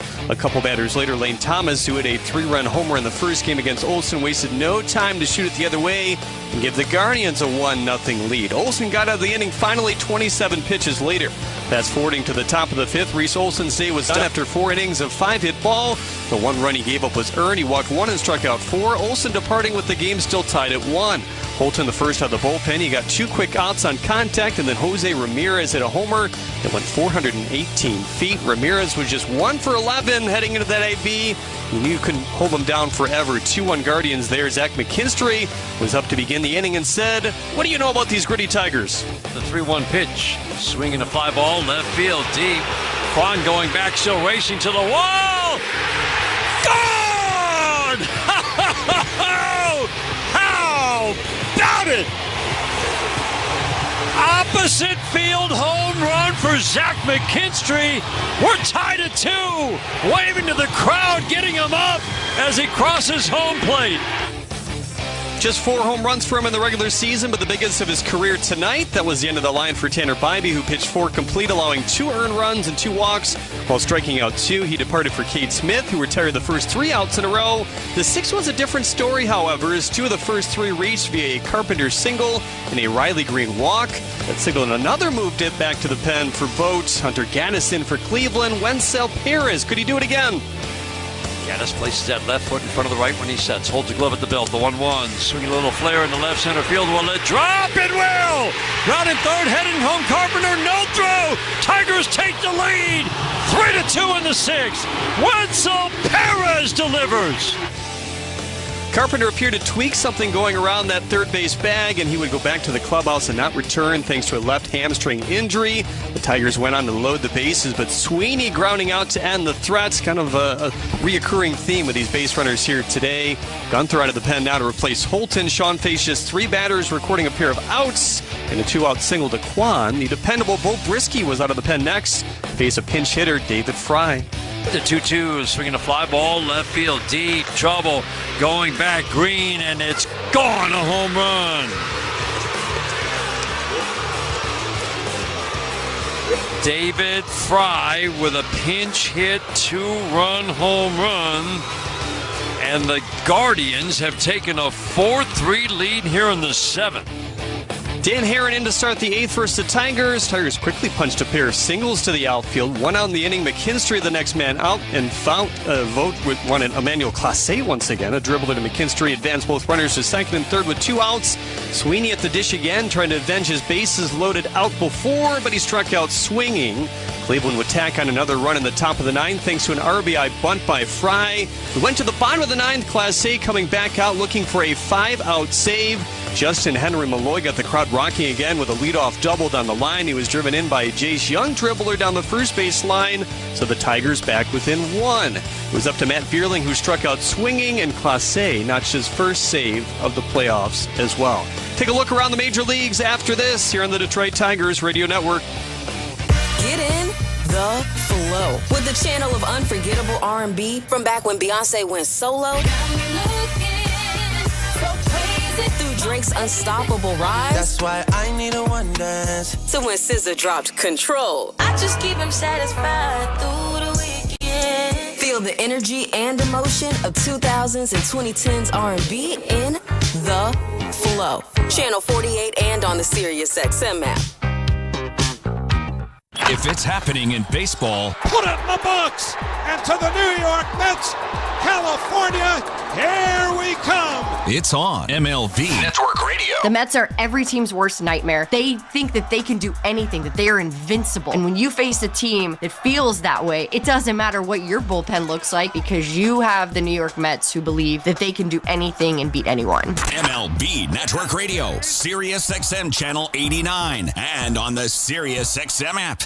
Now through November 1st, SiriusXM is giving away a pair of tickets to every MLB postseason game through the World Series. Listen to MLB Network Radio for the clues and be the first caller to correctly name the postseason hero, and you'll receive a pair of tickets to an MLB postseason game. MLB Network Radio has your chance to win on SiriusXM 89 and the all-new SiriusXM app. No transportation will be included in connection with these prizes. For full contest information and official rules, visit SiriusXM.com/MLB postseason heroes. No purchase necessary. Open only to current SiriusXM subscribers prior to September 22nd. Must be a U.S. resident over the age of 18. In a season already plagued with injuries and underachievers, your fantasy football team is faced with yet another obstacle. The boy weeks are here! The boy weeks are here! When your star player takes a week off, listen to SiriusXM Fantasy Sports Radio for winning fantasy football advice. You got to work the waiver wire. You got to make trades. The draft is just a piece of the puzzle. Our experts tell you who to play in this time of need. Now the work really starts. Your frontline source for fantasy football, Channel 87, and on the SiriusXM app. This is Dave LaGreca, creator of the biggest pro wrestling show on the planet, Busted Open. Don't miss myself and my Hall of Fame cast and crew as we break down every story in and out of the ring and talk to the top names in the business, like the legend himself, The Undertaker. I'm actually glad to be on a real show. Catch Busted Open live every day from 9 to noon Eastern on SiriusXM Fight Nation, channel 156, and on the SiriusXM app. Catch a brand new season preview show of your favorite team every weeknight until the season starts. Only on NBA Radio Channel 86 and the SiriusXM app. The UFC is on SiriusXM. Hear all the action live from the Octagon every weekend on SiriusXM Fight Nation Channel 156. Another postseason record crowd is filed out of Comerica Park here today. 5-4 the final score as the Guardians take Game 4. It's heading back to Cleveland in a winner-take-all Game 5. And the winner going to the ALCS. Now time for your out-of-town scoreboard from the 1-800-CALL-SAM Studios, brought to you by Meijer, the official grocery retailer of the Tigers Radio Network. Just one other game in progress right now. There's one game tomorrow as well. So we will have at least 2 Game 5s. If Kansas City able to come back in this one, they would send it to a Game 5 as well. The Yankees on top 2-0 in the top of the 6th inning in Kansas City right now. A couple RBI base hits, one by Juan Soto, the other by Gleyber Torres, has given the Yankees that 2-0 lead. Waka's still in the game for Kansas City. He's thrown 4 2/3, allowed 6 hits, 2 earned runs, 1 walk, and a pair of strikeouts. Garrett Cole on the other side has been very good. 5 innings, 2 hits, no runs, no walks, and 4 strikeouts. As Cole looks to deliver another ALCS bid here for the New York Yankees on the road. As for the game tomorrow, hotly contested series that was. A lot of drama in it. Those two teams don't like each other. Dodgers and Padres tied at 2 apiece. Yu Darvish will go on the other side for San Diego, still TBD for LA. Dan and Andy are back after this here on the Tigers Radio Network. Detroit baseball is back in the playoffs. And at Ford, we understand what it takes to achieve greatness. It takes consistency, confidence, and the agility to go the distance. And we're the truck that matches Detroit baseball energy. Because an all-star team needs an all-star truck. Finish your season off strong in a built Ford Tough F-150. Only from your neighborhood Michigan Ford dealer. The McLaren Proton Therapy Center at the Karmanos Cancer Institute offers the most powerful and precise radiation oncology treatment available. Using the latest generation technology, we're able to deliver high doses of radiation to the exact size and shape of your tumor while avoiding surrounding healthy tissue and organs. That means we can eliminate cancer with an unmatched precision, resulting in fewer side effects and improved outcomes for patients. To learn more, visit mclaren.org/proton therapy.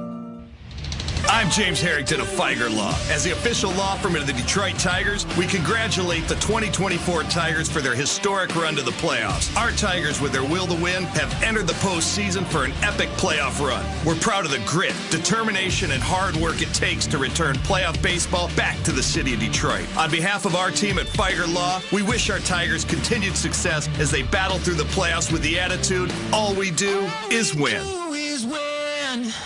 You just slept on it funny. I think it's supposed to be that color. It's probably just something you ate. That'll clear right up with some aloe. Some chicken soup will have you back on your feet in no time.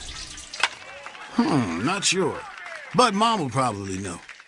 Don't rely on guesswork. For 85 years, Blue Cross has been providing Michiganders with access to the care and resources they need, and will be ready to help for the next 85 years. Is brought to you by Comerica Bank.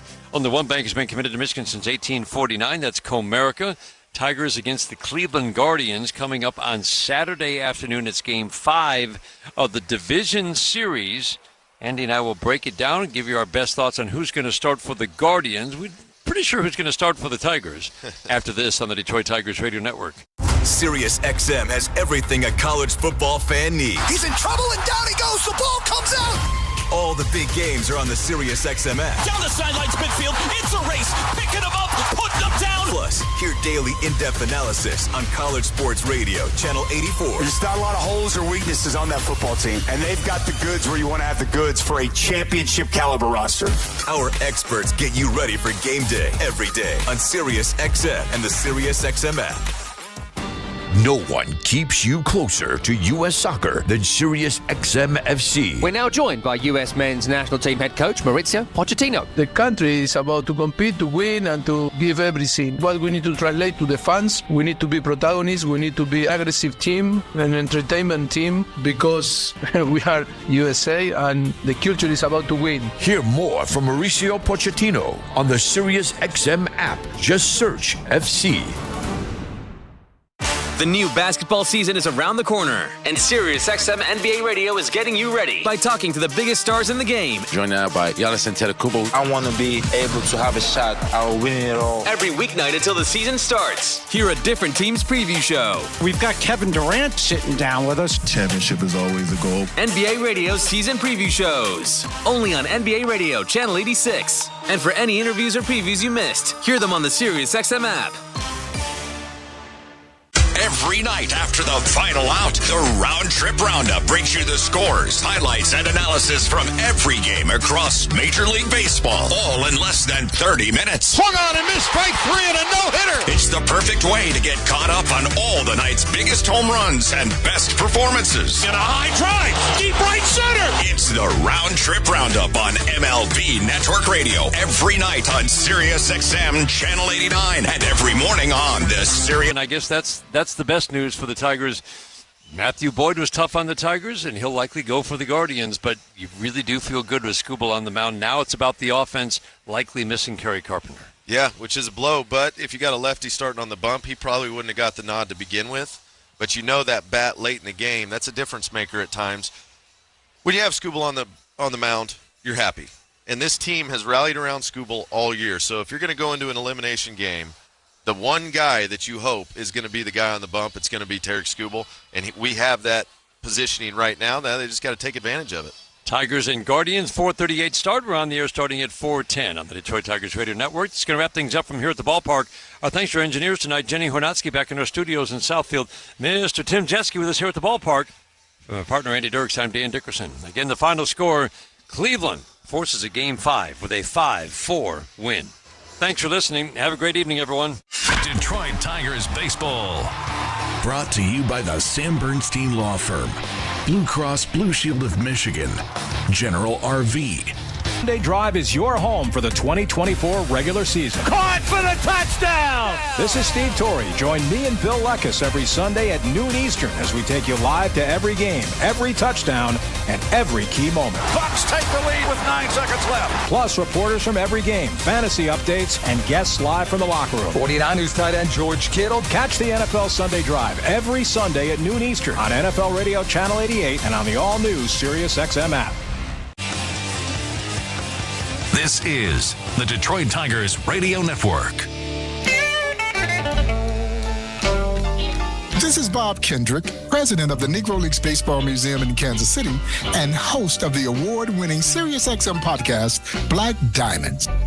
I want you to picture this. 100 years ago, the Kansas City Monarchs and the Hilldale Athletic Club trotting onto a dusty field at the Baker Bowl in Philadelphia to begin the first ever Negro Leagues World Series.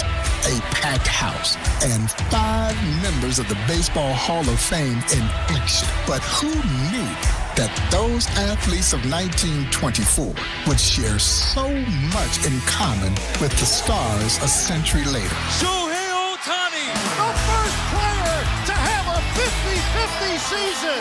Bullet Rogan was doing that a century ago. Biz Mackey's defensive prowess and leadership would rival that of a modern-day great like Adley Rushman. Throw to second base by Rushman is in time. These legends of the Negro Leagues laid the foundation for the game we love today. Jordan does it again. Who's your daddy?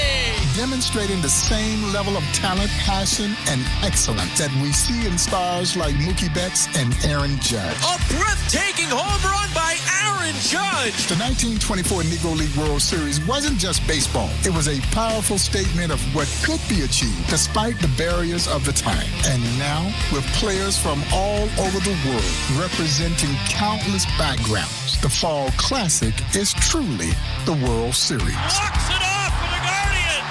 And this place is bananas. Welcome to the 2024 postseason. For full postseason coverage and 24/7 baseball talk, tune into MLB Network Radio, Sirius XM 89, and the SXM app. XM and Internet Channels 81. I'm Frank Trachtenberg with your Sirius XM MLB schedule for Thursday, October the 10th. All times are Eastern, and please remember, all games, times, and channels are subject to change. Check SiriusXM.com for the latest updates. In Major League Baseball, 6:08 p.m., Detroit Tigers take on the Cleveland Guardians. Tigers on Sirius and XM channels 89, Internet 849. Guardians on Sirius 208, XM 175, and Internet 847. National feed on Sirius XM and Internet channels 80. 8:08 p.m., Kansas City Royals take on the New York Yankees. Royals on Sirius 210, XM 177, and Internet 851. Yankees on Sirius 209, XM 176, and Internet 858. National feed on Sirius XM and Internet channels 81. I'm Frank Trachtenberg with your Sirius XM MLB schedule for Thursday, October the 10th. All times are Eastern, and please remember, all games, times, and channels are subject to change. Check SiriusXM.com for the latest updates. In Major League Baseball, 6:08 p.m., Detroit Tigers take on the Cleveland Guardians. Tigers on Sirius and XM channels 89, Internet 849. Guardians on Sirius 208, XM 175, and Internet 847. National feed on Sirius XM and Internet channels 80. 8:08 p.m., Kansas City Royals take on the New York Yankees. Royals on Sirius 210, XM 177, and Internet